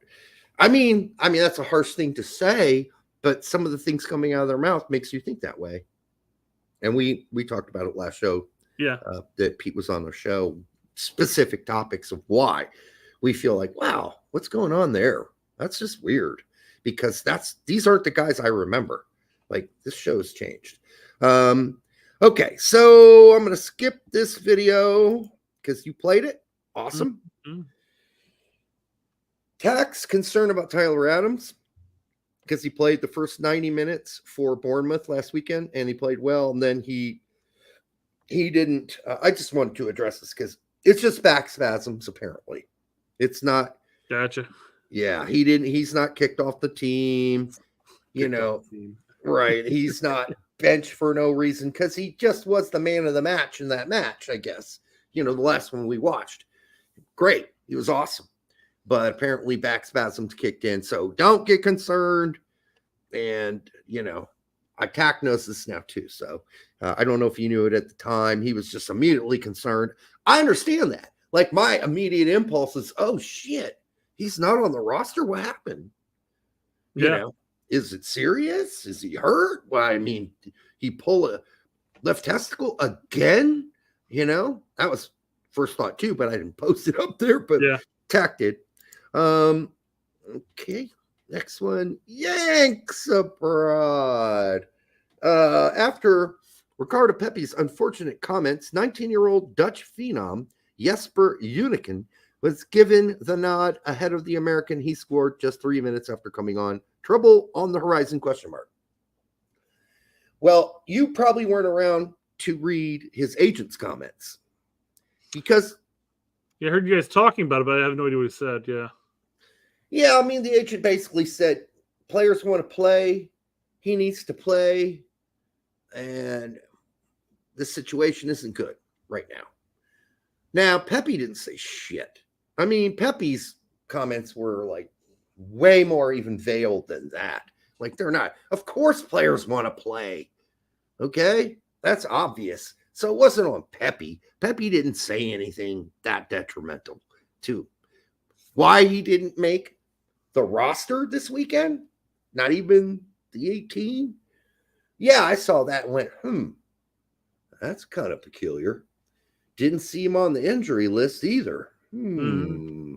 Yeah, I don't know. It's not a good look. And Bosch just, the coach, manager, doesn't look like a guy that's going to take a lot of shit from anybody either. Yeah. Bosch doesn't look like that kind of guy. So, yeah, your agent can get you in trouble. We'll see if that's the case. And they do have this unicorn kid that's coming up that they think is going to be amazing at striker. So, and by the way, the guy that gave him the assist, by the way, was Serginho Dest, who dribbled like right into the box and made a great cross to the unicorn who scored. So, I mean, if Yanks abroad is trying to make me feel bad about it, which is what he likes to do, he's like the troll of U.S. soccer fans. I don't know if it's a Dutch phenom and he is in fact a unicorn. What are the odds that Pepe really has to concern himself with this kid, because he probably get like a season and gets sold off to Dortmund this summer? Yeah, I don't think. Yeah, I think the problem is though, not only does the unicorn have to wait for. I mean, Pepe's got to wait for De Jong to get older, but so does the unicorn, and I think a loan would be good next season. Yes, and no in that sense, right? Because there were plenty of games where PSV were had the game in hand, up 2-0, 3-0, 70th minute, and Pepe gets on for like the last 5 minutes. I mean, come on. Yeah, I mean, Pep. I know. PSV has no reason to do us any solids by any means. But if they're talking about Pepe being a long-term striker option that they really see after De Jong retires or whatever, probably another 2 years before vital that happens, option. I mean, well, he's already 33. I mean, at some point, unless he's just super limber. I imagine his hammy or other tendons are just going to. That's what I thought this season. He hasn't been injured a single time. Fucking no, yeah, it's been bad, but there's been ample times that he could have came in. But I know that PSV has no, like I said, no reason to do us a solid by any means. They're out there to try to win as many games in all games if they can. But yeah, I mean, if you're Pepe's agent, I wouldn't have said all that shit. I think it's an inappropriate time to say it. And yeah, I mean, or simply just say something along the lines of, "Hey, you know what? Pepe's clearly shown that he's capable of hanging in this league and scoring goals. We're hoping to see more playing time in the future." And then he gets left off the roster altogether after not your comment, but yeah, exactly, yeah. His comment, because and then there's like, oh, he's got a knock.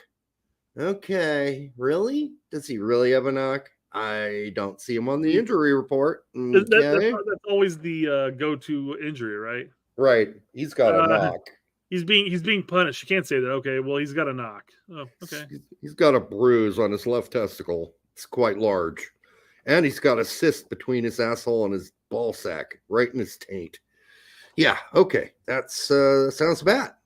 He needs to pop that cyst, and then he can come back on the team. Now, Al's saying that he said multiple times, but he's saying Pepe said shit too. No, he did say shit. He did, but it wasn't. It was even less egregious than what his agent said. Not even close. Very veiled words that, of course, you want to play. Everybody wants to play. I mean, you want to hear that from every player. I want to play. I want more time. Every player wants more time. I don't think most coaches look at that and go, yeah, of course I know you want more time. Well, you're just going to have to stay more patient, motherfucker.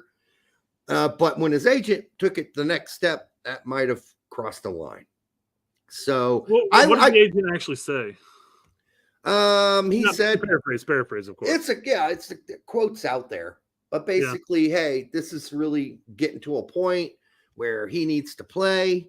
I think that the amount of time he's playing is generally unacceptable.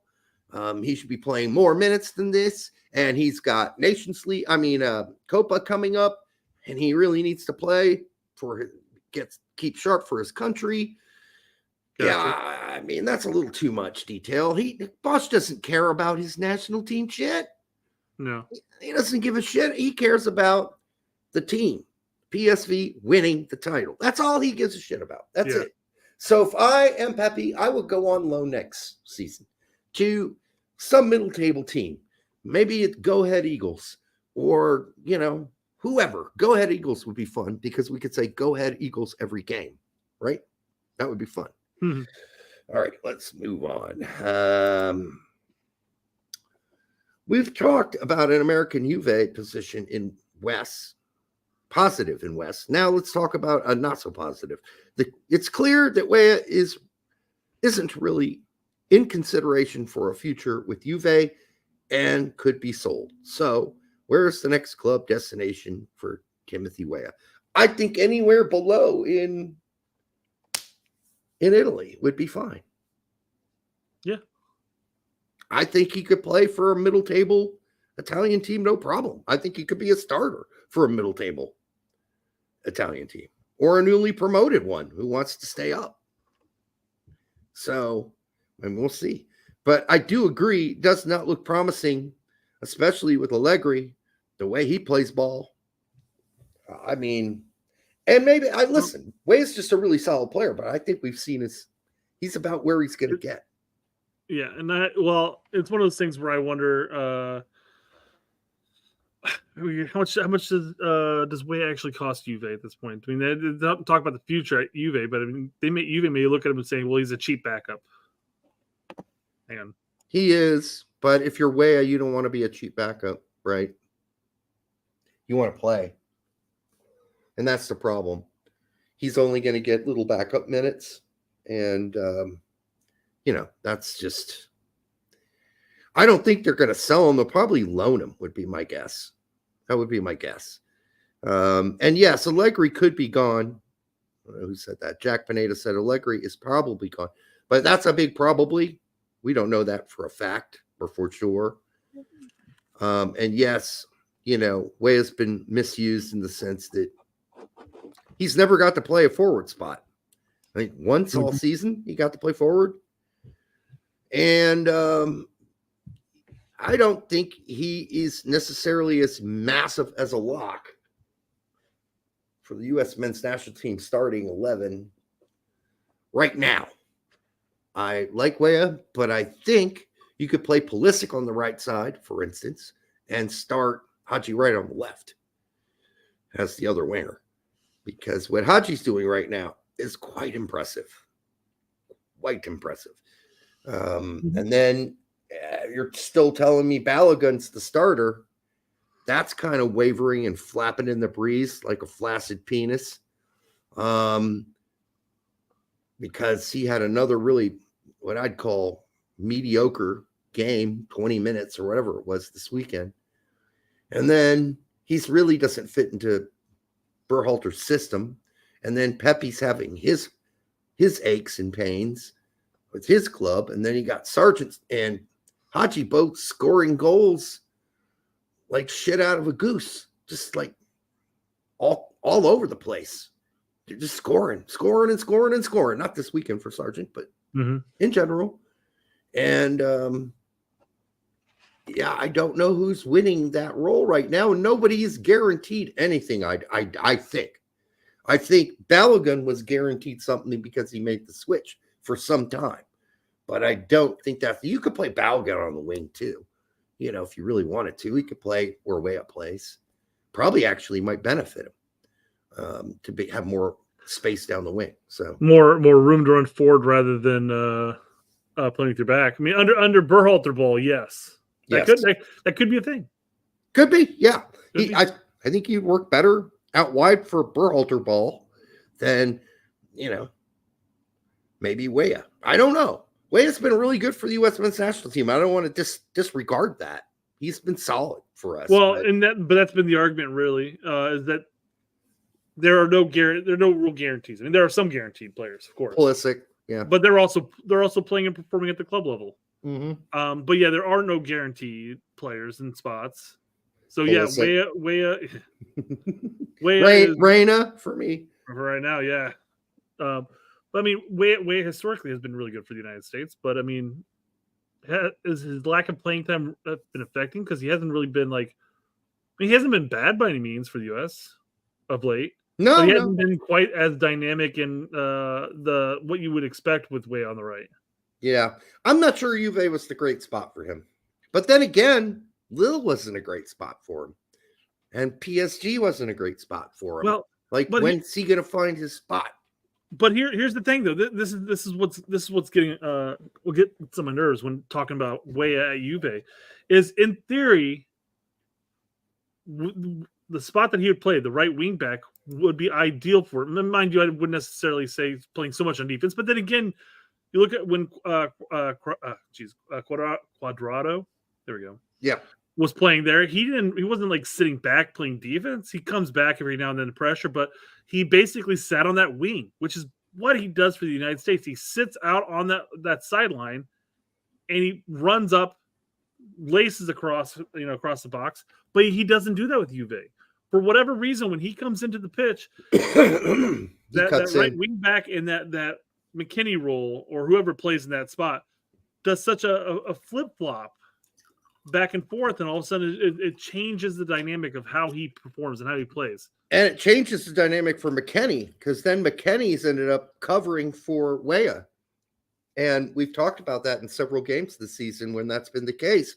That takes McKinney out of his strength. Now you have him playing right back instead of playing right midfielder. And because he's got to cover for a right wing back that's cutting in.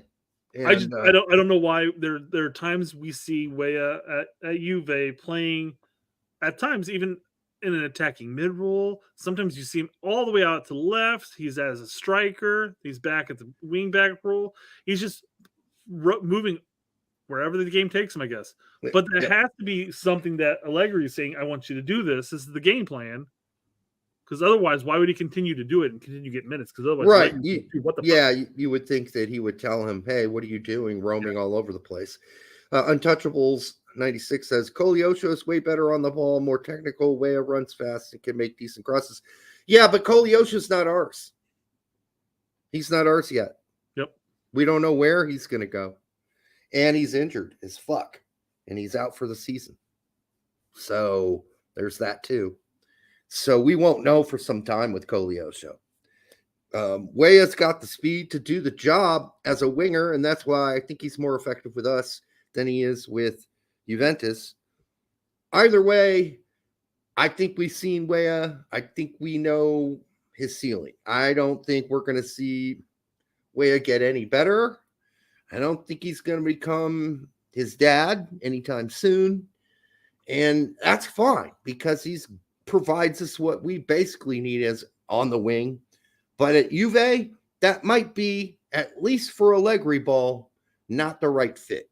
And he probably needs to go somewhere else. Again, it should be perfectly fine fit playing as the wingback, but it's too haphazard moving around. I have no idea what happens there. Certainly is. That's for sure. All right, move on to the next slide. I honestly don't know. One of these 3 U.S. men's national team players' club loans was worse. All right, so we're going to help him out. Easy. What are you talking about? Which one was worse? I mean, Dest to Milan was pretty bad. That was awful. It was awful. McKennie to Leeds may have turned out awful, but at least he played in every single game. Yeah, he was there. That was a bad situation. Yeah, and a bad place to be put into.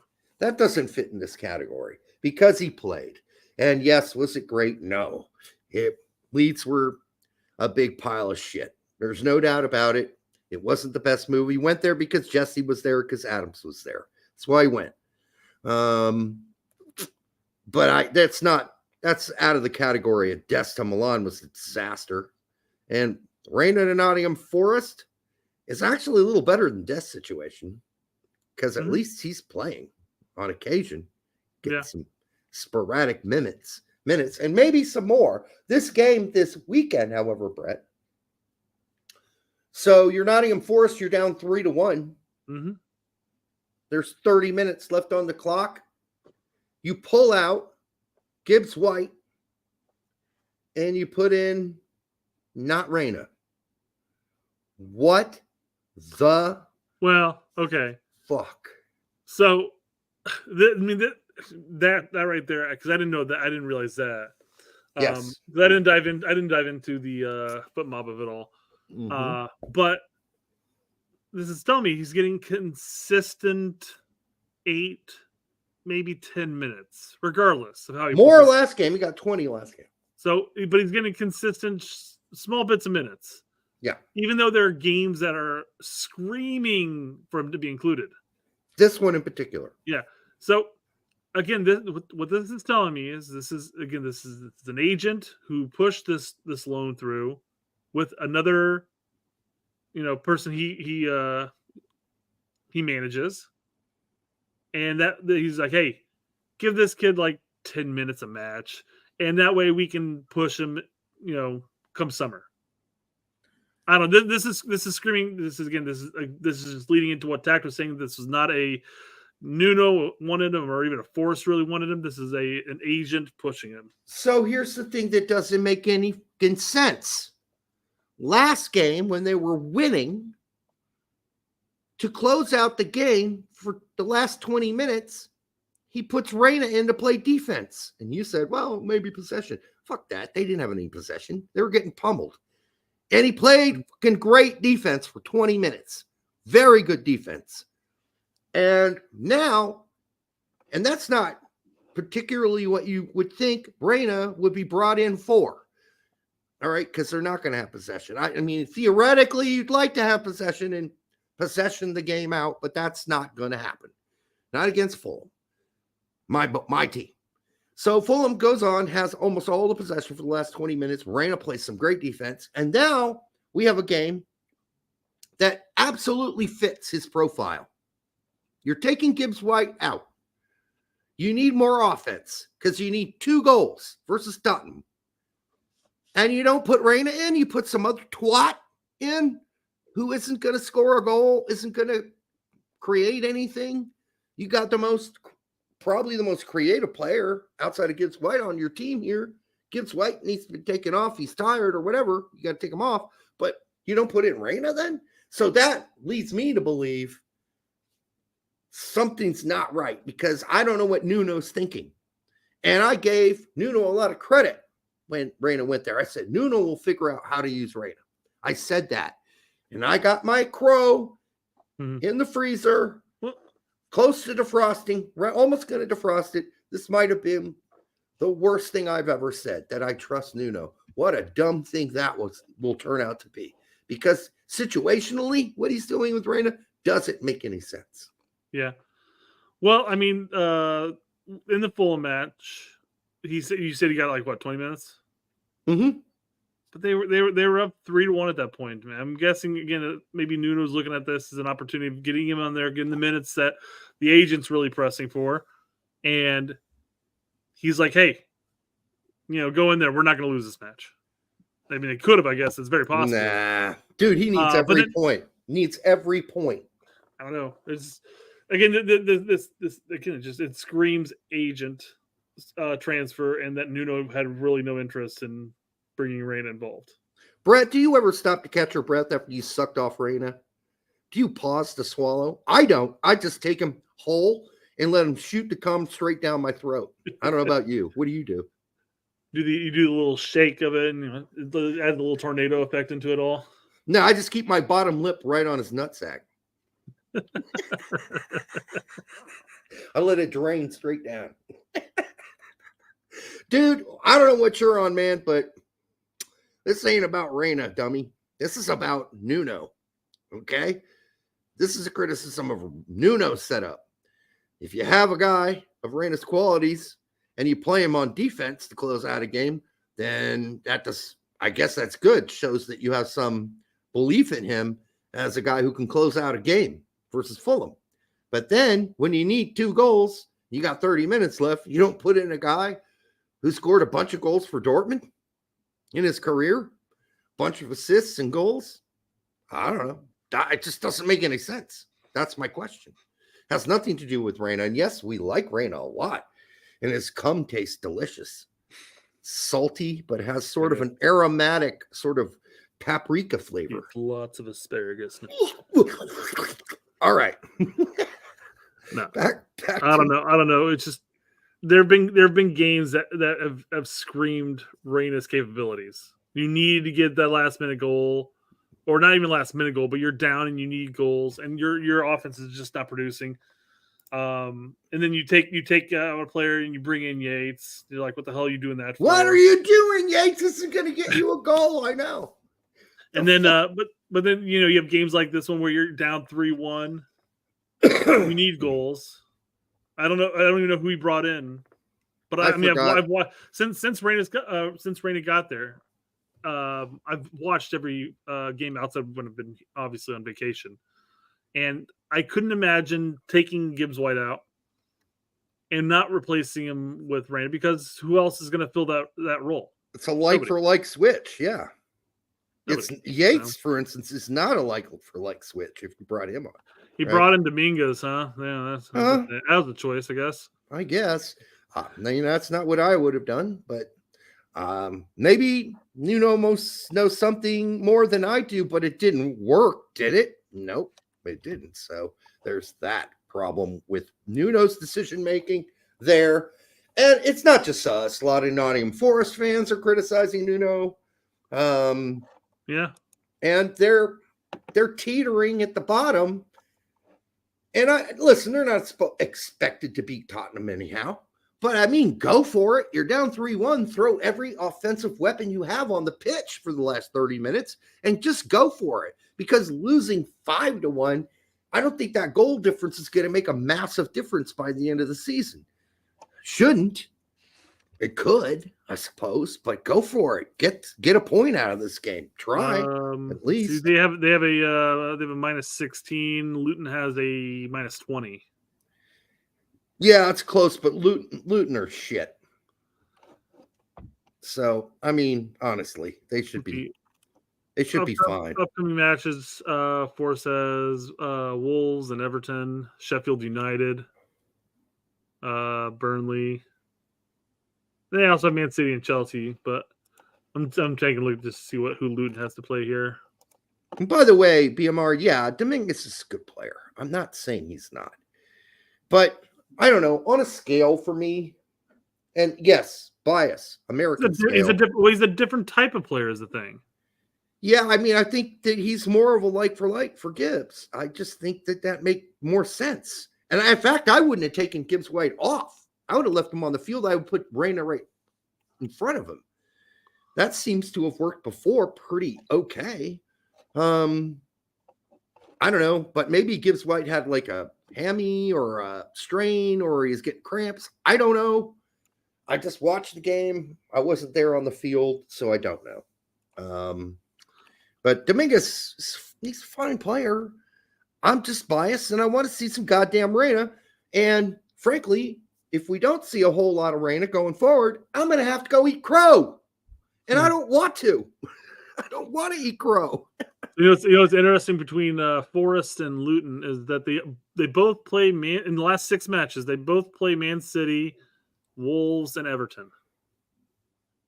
So the outliers, Luton has to play West Ham, Brentford, and Fulham, compared to Forest playing Sheffield, Chelsea, and Burnley.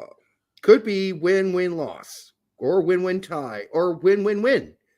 If that ending 3 for Nottingham Forest, it could be 3 wins, and then they're way out of trouble. If you're playing Man City, you're losing. So there's that.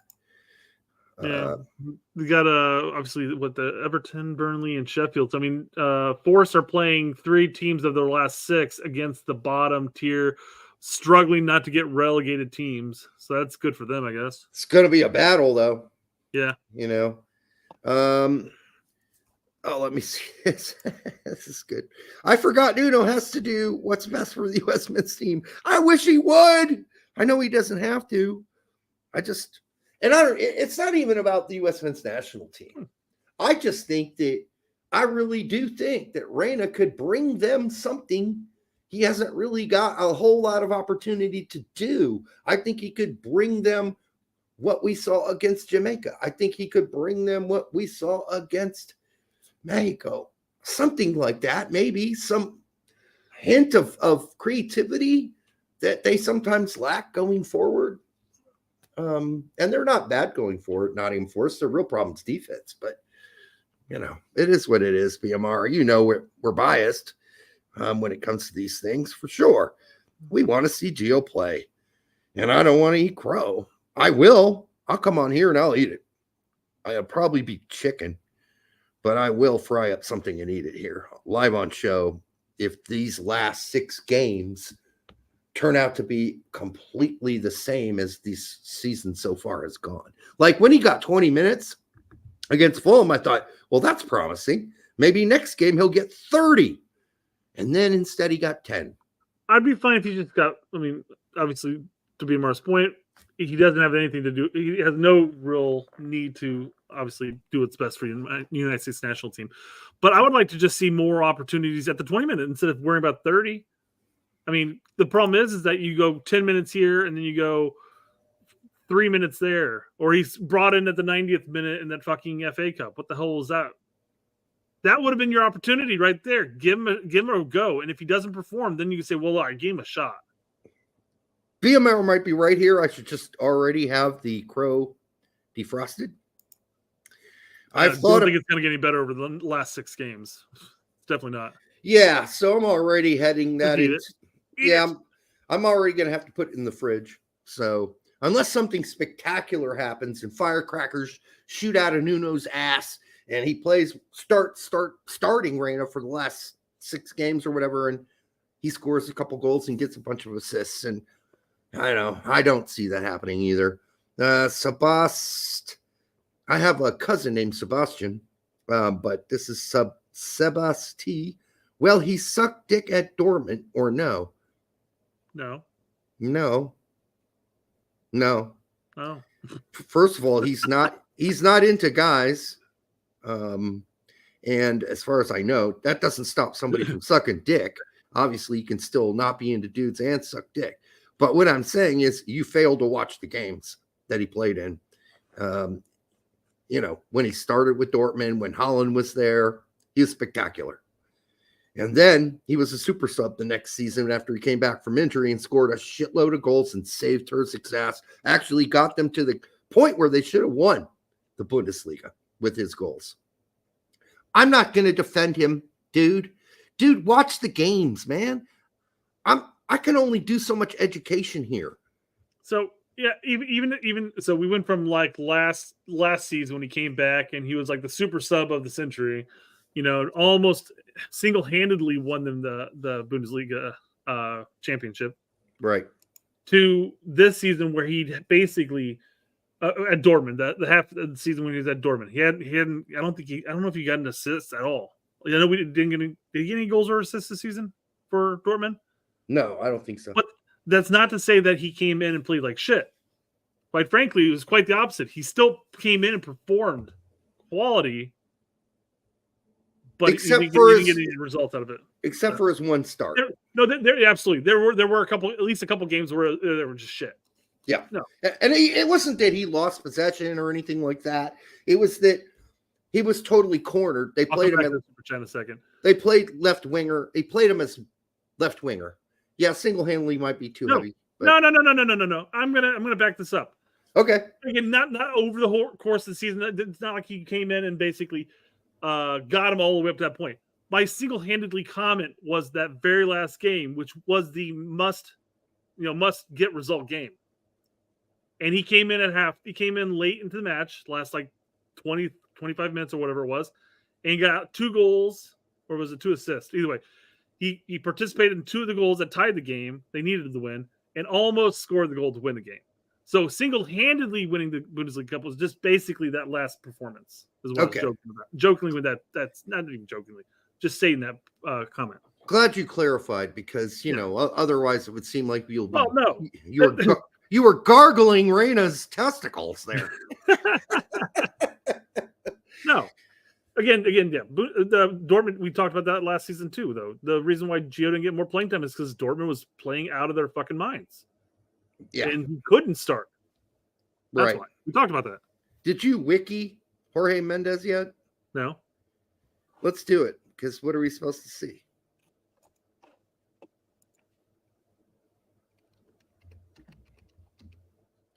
Al Weinstein for $1.99. Thank you, brother. We're going to go ahead and wiki him to see if there's something we should be seeing that we don't know about Jorge Mendes. Okay, yeah, we know he's his agent, but what are we supposed to be seeing, Al? I know that he's also the agent of Nuno. Nuno, yeah.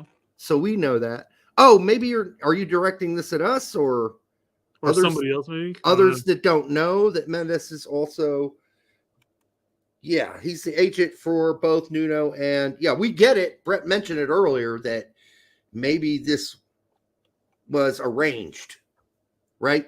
And that's why it ain't working, because it was arranged, right? Yeah. And arranged isn't good. Like, I mean, listen, people argue that arranged marriages seem to last longer than non-arranged marriages. So there's that. And then you could say, well, how do you marry somebody? What's this, a comedy skit? I think I heard. How do you marry somebody you hardly know, right? On the other hand, how do you marry somebody you've known for as long as you've known them? It's even harder sometimes to marry somebody you've known for like 3 or 4 years. You're like, God damn, I know every fault of this motherfucker. This is going to be a rough ride. But I love her, so we're going to get married. Besides, she already has my child. All right. Anyhow, arranged isn't good. It isn't always good, I should say. Sometimes it'll work out. In the real world, it seems to work out quite well in certain cultures. But that's for a lot of other reasons, right? All right, so Al's saying to go down to the Wolves portion. Okay. After the takeover of English Championship club Wolverhampton Wanderers, Wolves, by Fosun International, Mendes was implemented as an agent for the club, along with the help of team general manager Andrea, Butti, and sporting director Kevin Thule. 12 players were signed within 6 weeks during the 2016 summer transfer window. Well, that's another reason that Nuno was there, right? With Wolves. I'm not sure I'm getting this yet, Brett. But, okay. Yes, there's all kinds of interconnections here with Wolves, Nuno. Nuno is at Wolves. He's also the agent of Nuno. He's also the agent of Reyna, or the new agent of Reyna. Yeah, there are all kinds of connections. I get it. So, all right. We'll go back to my slides here.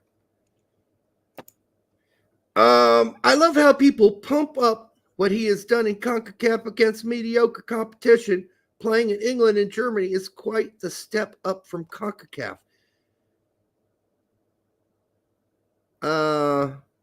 This is again about Reyna. Really? Paul Jakowitzoff? Listen, I understand that playing in the Bundesliga and playing in England are a step up from CONCACAF. But people continue to pretend, Brett, that Gio Reyna didn't play in the Bundesliga and didn't play well. I'm trying to make out what this comment's even about. Reyna. People he said plenty of opportunities in training with Nottingham Forest. That's how coaches evaluate you deserve to play. No, it's not, by the way. It's obvious that Dortmund, who are great at evaluating young players, don't see him having much value right now. And the same goes for Forest. By the way, dipshit, Paul, Dortmund didn't want Reyna to go. He forced that move. He forced it. Well, they forced him to sign an extension too, because clearly they do see that there is a value to him, whether or not it's playing for the club or going to be a sell. And it wasn't going to be a sell immediately for what they want. So they forced him to sign the extension if they're going to loan him out. That was part of the deal with his agent was, all right, you really want this loan this badly? We'll do it, but you have to sign an extension with us. So if Dortmund clearly didn't give a rat's ass they didn't give two sperm about Reyna, they would have just let him go. In fact, they would have unloaded him for whatever amount they could get for him. Yeah. 8 million, 6 million, 10 million. No, they didn't. They still think he has value, since at one point he was valued by them at $40 million. Okay. They still believe they can get more. I don't think they're going to get 40 million, but they still think they can get a significant chunk of change. They were not happy with the loan. Read shit. Do your homework before posting dumb stuff. Okay? Dortmund still values Reyna. They have said as much. And in fact, the coach said, I expect him to be here for the rest of the season. Well, he couldn't have been more wrong. But Gio has played well at Dortmund, but hasn't been able to cement himself in the starting lineup. That's completely true. Well, a little bit of an asterisk. Let's say he was a starter for a while. And he just hasn't been a starter under Terzic's system. Yeah. And Terzic is the one who's flat out stated that. I'm paraphrasing, of course, but he's like, I don't rate his defensive capabilities in his system, is what he's saying. Well, So he was wrong about that. What's his prerogative to say that? Right. And he may not necessarily rate him in what he's expecting in that role. And that's perfectly fine. But I think Gio's more than capable of starting for Dortmund. Maybe just not under him. Yeah, it also depends on managers can change everything, right? Yeah, because they either like you and you fit into their system or you don't. And in Nuno's case, to be fair to Nuno, I mean, he's got a team before Reyna got there that had chemistry, that was well out of the drop zone before the penalty. And why would you fuck up all that chemistry and just bring this guy in and drop him in there? Even if he's talented, you don't want to ruin the chemistry of the team. Like, I mean, things were offensively, they're fine. Why would you ruin that and dump some guy in as a starter? Is starter? No. I like to see him get more than 10 minutes, 20 maybe, 30. Be happy with 30. 30 would be glorious. But nobody's playing so shittily on offense for Nottingham Forest that you want to screw up the chemistry. So there's a lot of things going on here. It's not as simple as Reyna sucks or Reyna can't make it or Reyna sucks dick, which I'm sure he does not. All right. I don't know that for a fact. And if he did, I'd be cheering him on. Deep throat that shit. Go for it. I have no problem with it. You do it, brother. You do whatever you got to do. It's your private life. But whatever you're going to do it 100%. Prerogative. Yeah. Gargle that shit. All right. I'm going to move on from Paul the Jackass or Jackowitz. Not Jackass. Sorry. My bad. Boy, the show's going longer than I thought it would.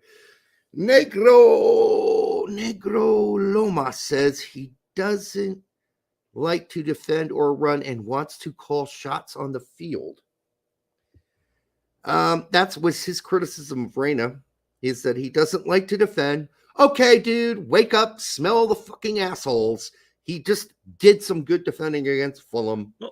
This is getting ridiculous at this point. I mean, he may not necessarily be inclined to defend first by any means. He's capable of doing it, and maybe not the best in comparison to people who actually do that as their role. But there's also he doesn't like to run. We've talked about this a lot, quite frankly, over the course of the last years. Yeah, and he doesn't look like he runs. I think what the word you use is lethargic. No, he looks languid. Languid. Okay. Yeah. Languid. Yeah. I had the right starting letter. Kind of like Steven Gerrard is my comparison. He doesn't look like he's moving that fast, but he is. Mm-hmm.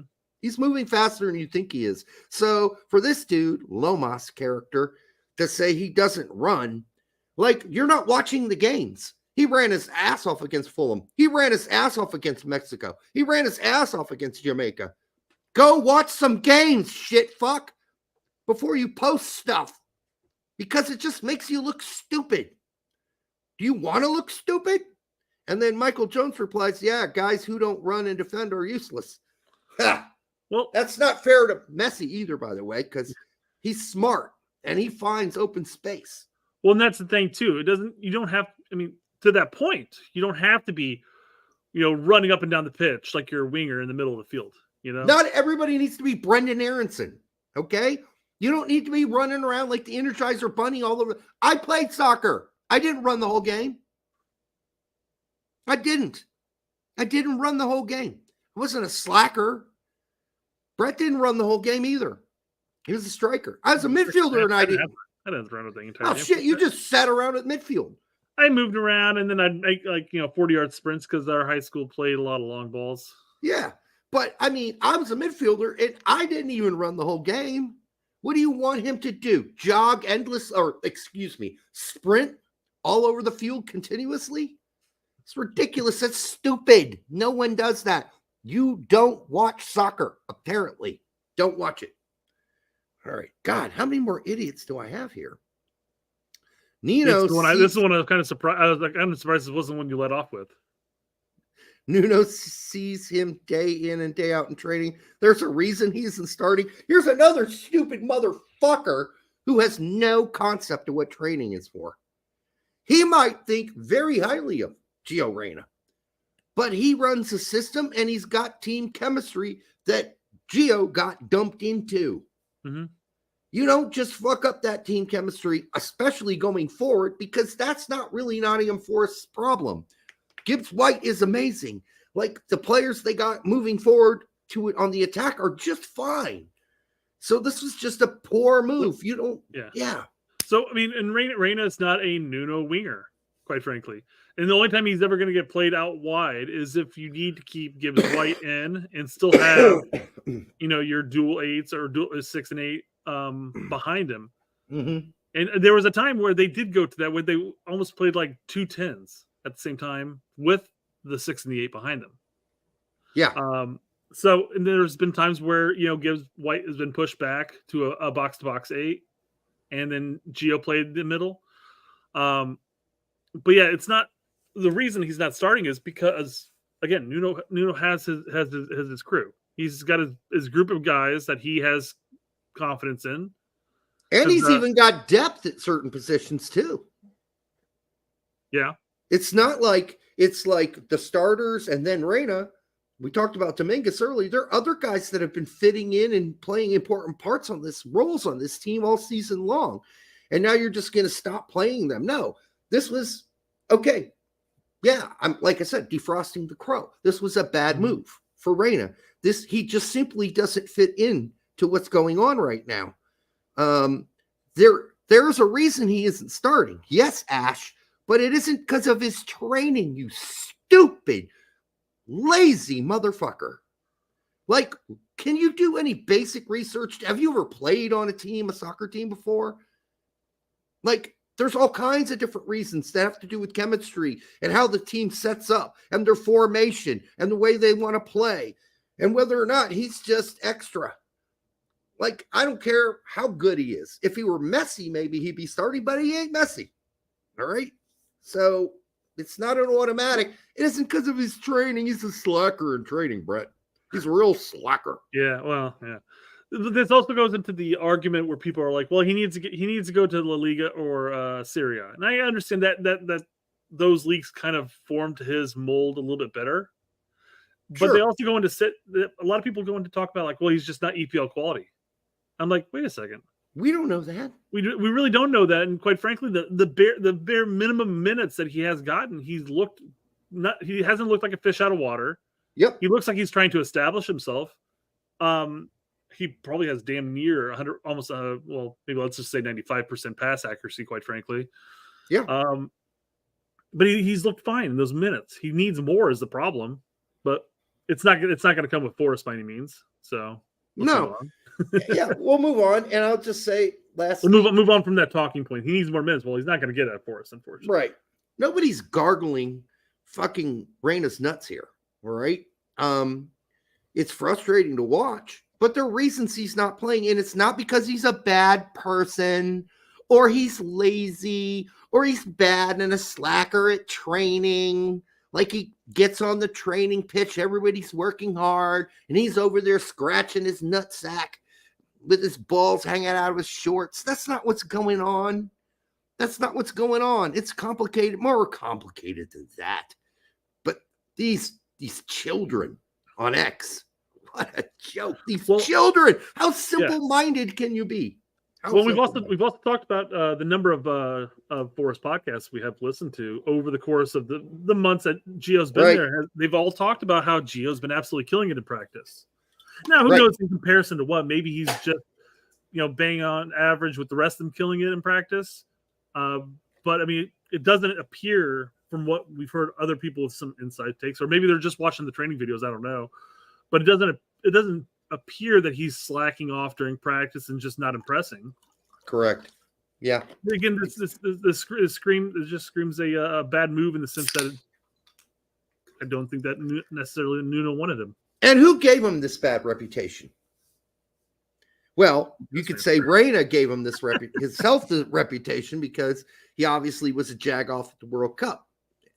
and got called out by his coach. But this would have never come to the fore because Dortmund has certainly never complained about Reyna's training habits.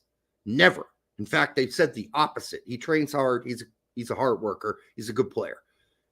It was Gregg at the Immoral Leadership Conference that revealed, he thought, in his he wasn't giving it his full effort. I mean, in Gregg's 110-degree summer, or it was actually winter, I guess. It was probably like 90, I guess. But in Gregg's naivety, right? Yeah. Because he thought it was all going to be between him and the immoral leaders he was talking to. And it turned out that it wasn't between him and the immoral leaders he was talking to at the Immoral Leadership Conference. It was between everybody in the world. And now everybody thinks that Reyna's some slacker who doesn't care, is a crybaby, doesn't work hard, is entitled, doesn't look entitled to me at Nottingham Forest. And every report we've got back says the opposite. He's gone there, he's worked hard in training, and he hasn't bitched or complained when he hasn't played at all. Not a fucking single word. And that Nuno really likes him. He's just trying to figure out how to get him in there with this current setup. And it's got to be a bitch for Nuno because Nuno got stuck in a spot where that's not what we really needed in the transfer window. They needed defenders in the transfer window. Well, they unfortunately, the only time they could actually go out and spend money is they needed a goalkeeper because Turn was not hacking it. So yeah, they spent they bought 3 goalkeepers this year. Finally found one that landed, but they couldn't do anything because of the whole point deductions that they're going to be suffering for. What the fuck's it? PSA, which ironically, or just humorously, I guess, is PSA is going out the window moving forward, but Everton and Forest are still getting deducted points.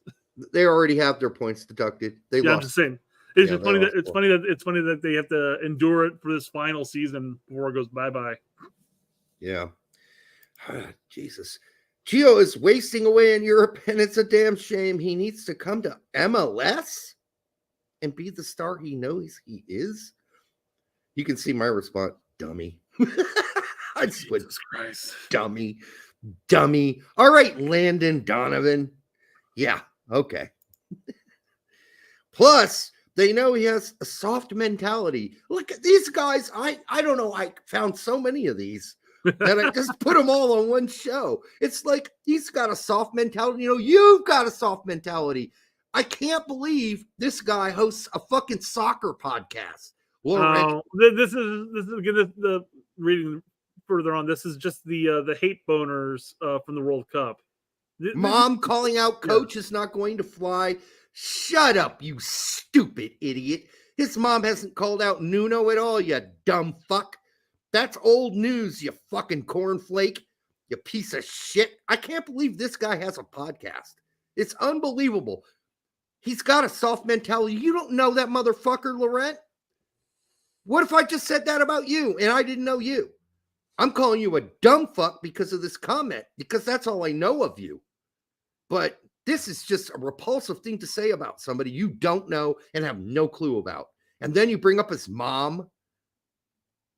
And this is a working class sport with working class ethics. Nobody's more working class and working class ethics and supports that shit than me. All right? Mm-hmm. But don't you raise that shit on Reyna, man. I get it. He grew up. He's privileged and all that shit. But don't bring that up, man. Lots of fucking soccer players in the United States are. And by the way, some are in England too these days. Not everybody comes from the working class anymore that plays soccer. But it's not why he would be soft mentally, which you wouldn't even know because you don't know him, you cocksucker. You don't know him. Your fucking podcast must be like going to a fucking graveyard. It must be so boring and pathetic and full of inaccuracies and shit you just made up. And that's why I said you're a dummy. I don't even waste my time explaining why anymore next. I just say you're a dummy and I leave. You're a dummy because that's all that needs to be said. I'm not even going to explain it to Laurent Cortines, whatever his French fucking name is. Oh, there he is. You just brought up, Yeah. Product manager, podcast co-host of the Squeaky Bum Pod. Yeah. Well, I'd say you need to probably unsqueak that bum because it sounds like you need a good ass fucking, Laurent. All right, I got my Yanks Abroad report unless you've got anything else to add. No. So we got why do you guys give these tweets the time of day? It's fun. It's fun. And it you know, what it really does is just sort of give you the environment that we're all having to live in here. And it's just like bad opinions need to be called out. And there's so many of them. Like I picked out, what, 7 there? 6, 7? Yeah. Dude, there was like 50 more. Like on Pete's post alone, I would say there were probably 30 abhorrent, disgusting responses of people who pretend to know they know a player they don't know. But they have no clue who this guy is. They're just going on the Immoral Leadership Conference announcement about this horrible player they almost shipped back to the States, right? And then that makes him the worst person that ever had a pair of testes. Like the worst. So Chlorella does talk about it. There's other Gio related things to discuss in the Athletic article. If you could send me the link on Twitter, I'll take a look at it and probably bring it up on Thursday. And by the way, there was no secret this show was going to be about Gio. That was in the thumbnail. And so if you don't want to hear any more Gio stuff, sorry, but that was going to be the show because so much Gio hate going on right now. People calling him a slacker, a loser, doesn't care, doesn't practice hard, isn't that good, not that talented anyhow, can't play in the EPL, his mom's a cunt, everything. You know, it's like at some point, what are we doing? Like this kid is what, 21 years old? Yeah, in that range. And we're just shitting all over him. Like he's the bottom of a toilet. Okay? Like there's so many people shitting. We need to fucking blow back at these people.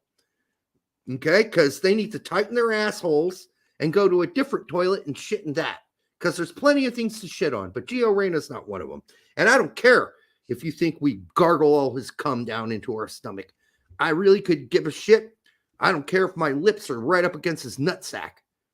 All right? I'm not going to let that kind of bullshit from podcasters. I don't even know about the Squeaky Bum. I don't know how big that is. I would imagine it's quite a small show. I would hope it is because that guy's a fucking idiot. All right. On Friday, Timmy Chandler went 6 minutes. Timmy Chandler's back, man. It's like his second or third game in a few weeks. Good for Timmy.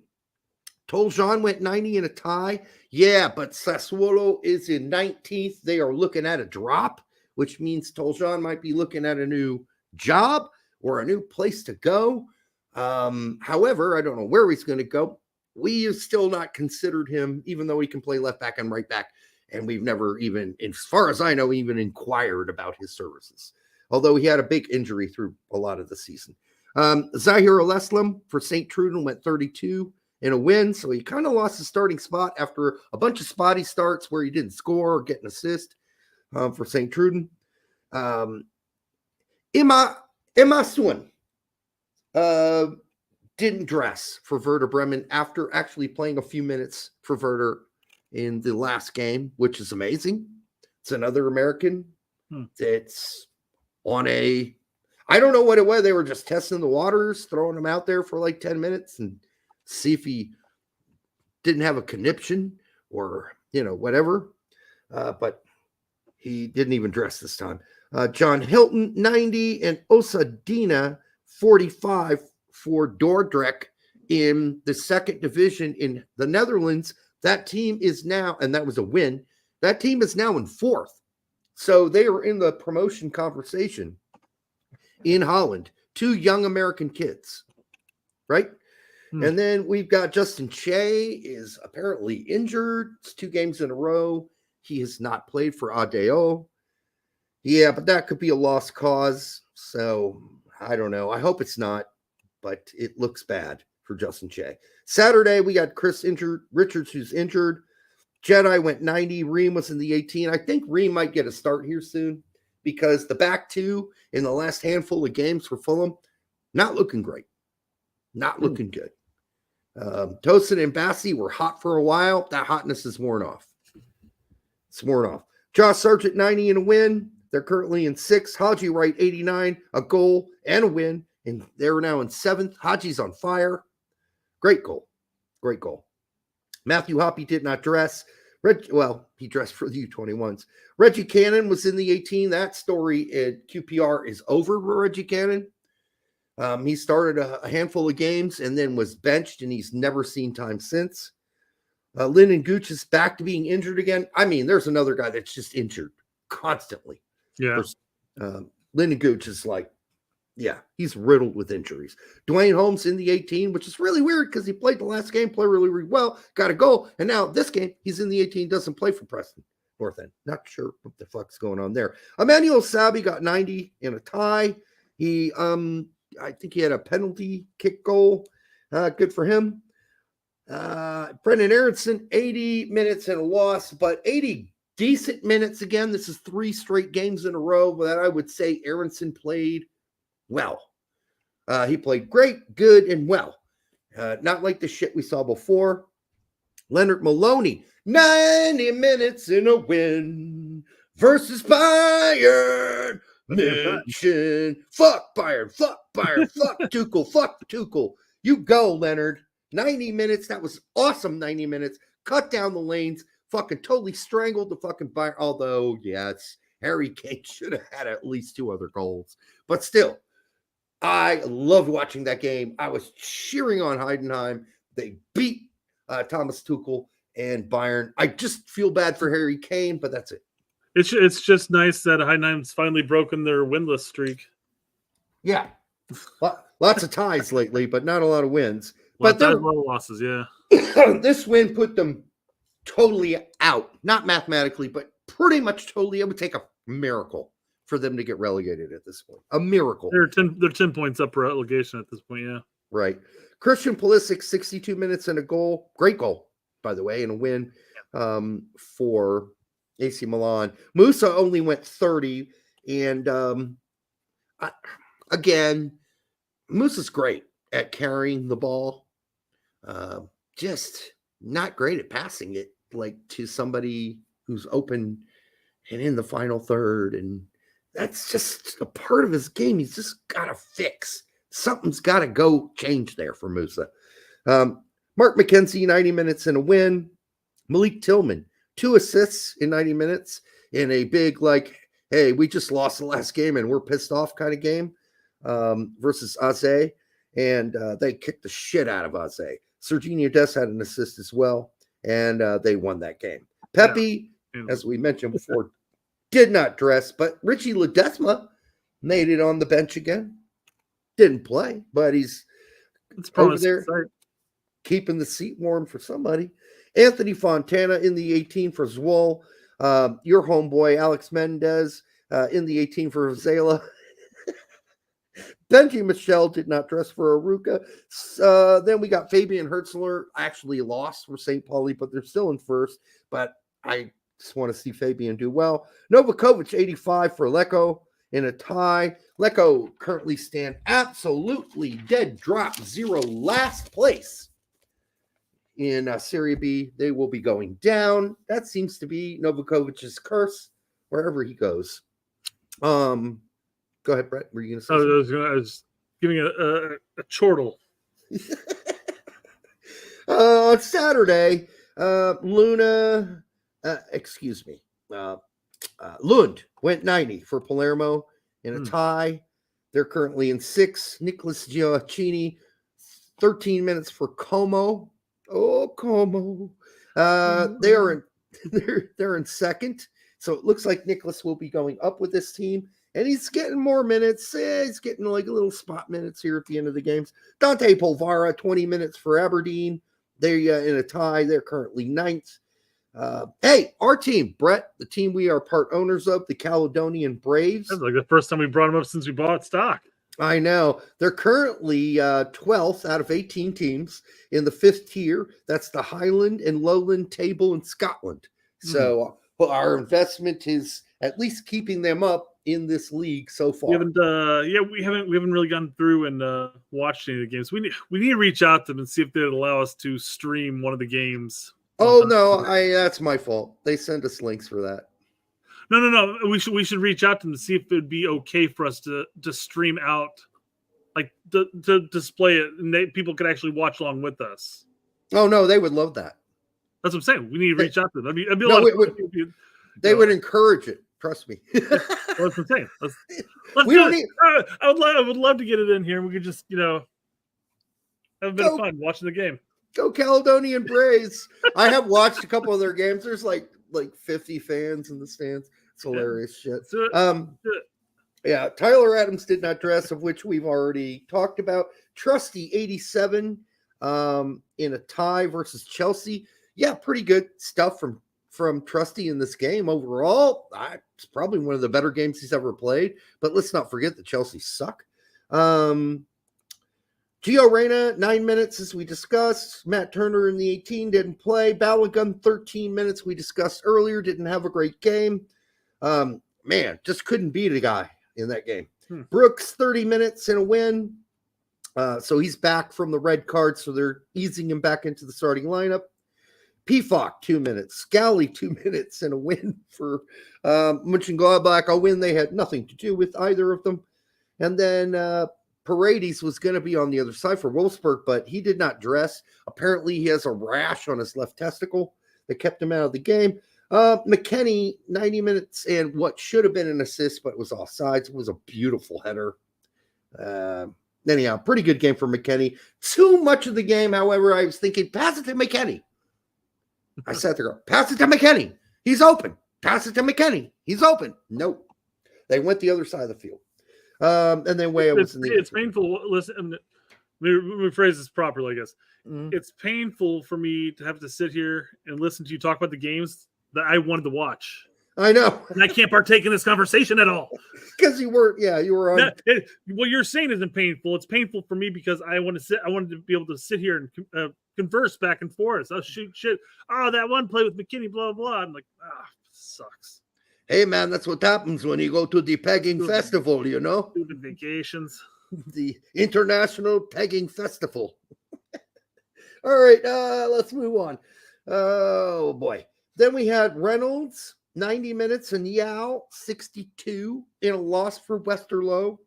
All you people jerking off to Yao, I'd chill out. Ain't that good. It ain't that good. Slonina did not dress for, I guess he's injured. I don't know. No explanation. Zach Booth, 80 minutes in a win, and a rare win for Volendam. Taylor Booth, his brother, still injured. Bello, 88 minutes for Lask in a loss. Sebastian Soto did not dress. What? Can you believe it? Johan Gomez, and that was for Klagenfurt, if you were wondering. Johan Gomez, 30 minutes for Braunschweig. They are currently sit 16th out of 18 teams, so they're teetering at the bottom. Come on, Johan. You got to pull this out. But he went from being a starter to more of a bench guy recently.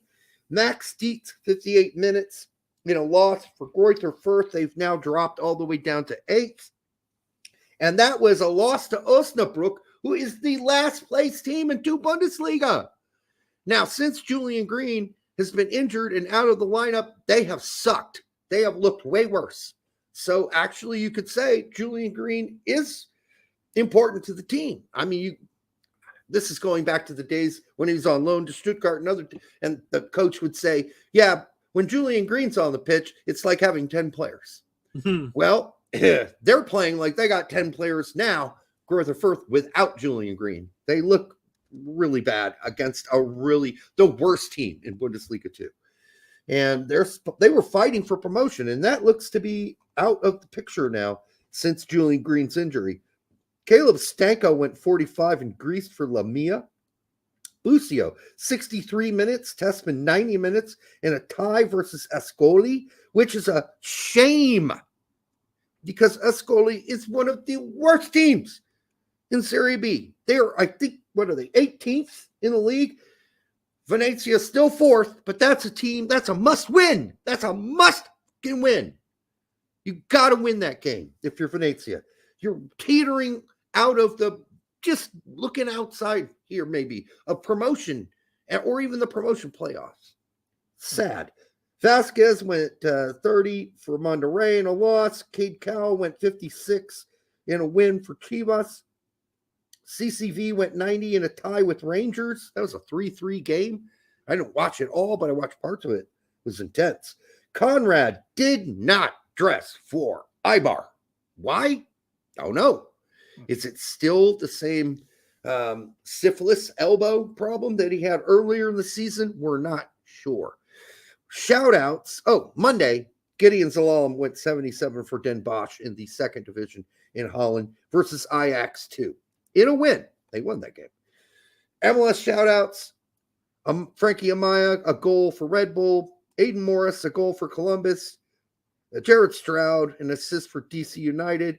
Cole Bassett, a goal for Columbus. Ben White, a goal for Vancouver. Ben White. Seems to score like crazy for Vancouver. Then we got Timothy Tillman, a goal for LAFC. Fafa Bacall, he got a goal, but he now plays for Haiti. Zardis got an assist as well for Austin FC. Bobasi got a goal for San Jose. Zachary's was the assister, I think, in that one. So he got an assist. Brian Gutierrez, your homeboy, got a goal for Chicago and a pretty sneaky little flipper. Quinn Sullivan, an assist for Philly. Jack McGlynn, an assist for Philly. So the young kids there doing some jobs. Jordan Morris, a goal for Seattle. Christian Roldan, an assist for Seattle. Musovsky, an assist for Seattle. Or is that Seattle? Yeah, I guess so. Dylan Tevis, a goal for Seattle? I don't remember that. All right, Memo Rodriguez, an assist for SKC. Eric Miller, a goal for Portland. And that's it, folks. That is the wrap-up of the weekend and what turned out to be a fucking 3-hour show. And this is what happens. Always happens, Derek. This is what happens when Brett comes back. When you fuck a stranger in the ass. How was that, by the way, at the pegging conference? Or fucking a stranger in the ass? Well, no, being the receiver. I'm sorry. Is that joke? It's enlightening. The joke's never going to get old.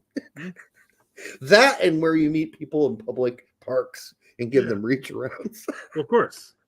This is the gag, Derek. We got to keep going with it. Oh. If we stop it now, that's just lame. Yeah.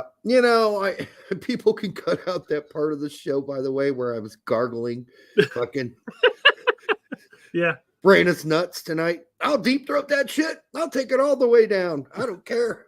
You can honestly surprised more people haven't. Come straight into my more like that, yeah. Come straight into my stomach. I don't care.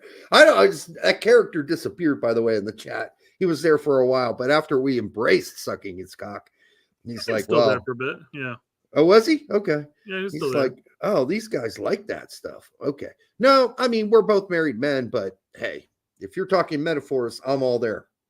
By the way, make sure that you like and subscribe and share it with your grandma. And hey, Fumar, man, don't be so hard on the stepsister thing. It's okay. As long as it's reasonable. Like, it gets a little weird when you've known your stepsister since you were 3. Then it's like she's your real sister. But if you just met her when you were like 13 or something, shit. It's too late in the game. Like all bets are off. All game is on, right? All right. Until the next time on the Straight Red Car, we love you. Brett and I will be back on Thursday. And make sure you, like, subscribe, and good night.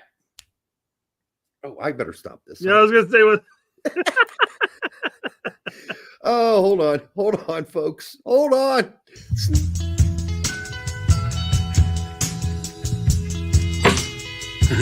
That hurt. Then what is this thing? Gio should never play for U.S. men's national team again because of the action of his parents. What an idiot! Oh, Have a muppet.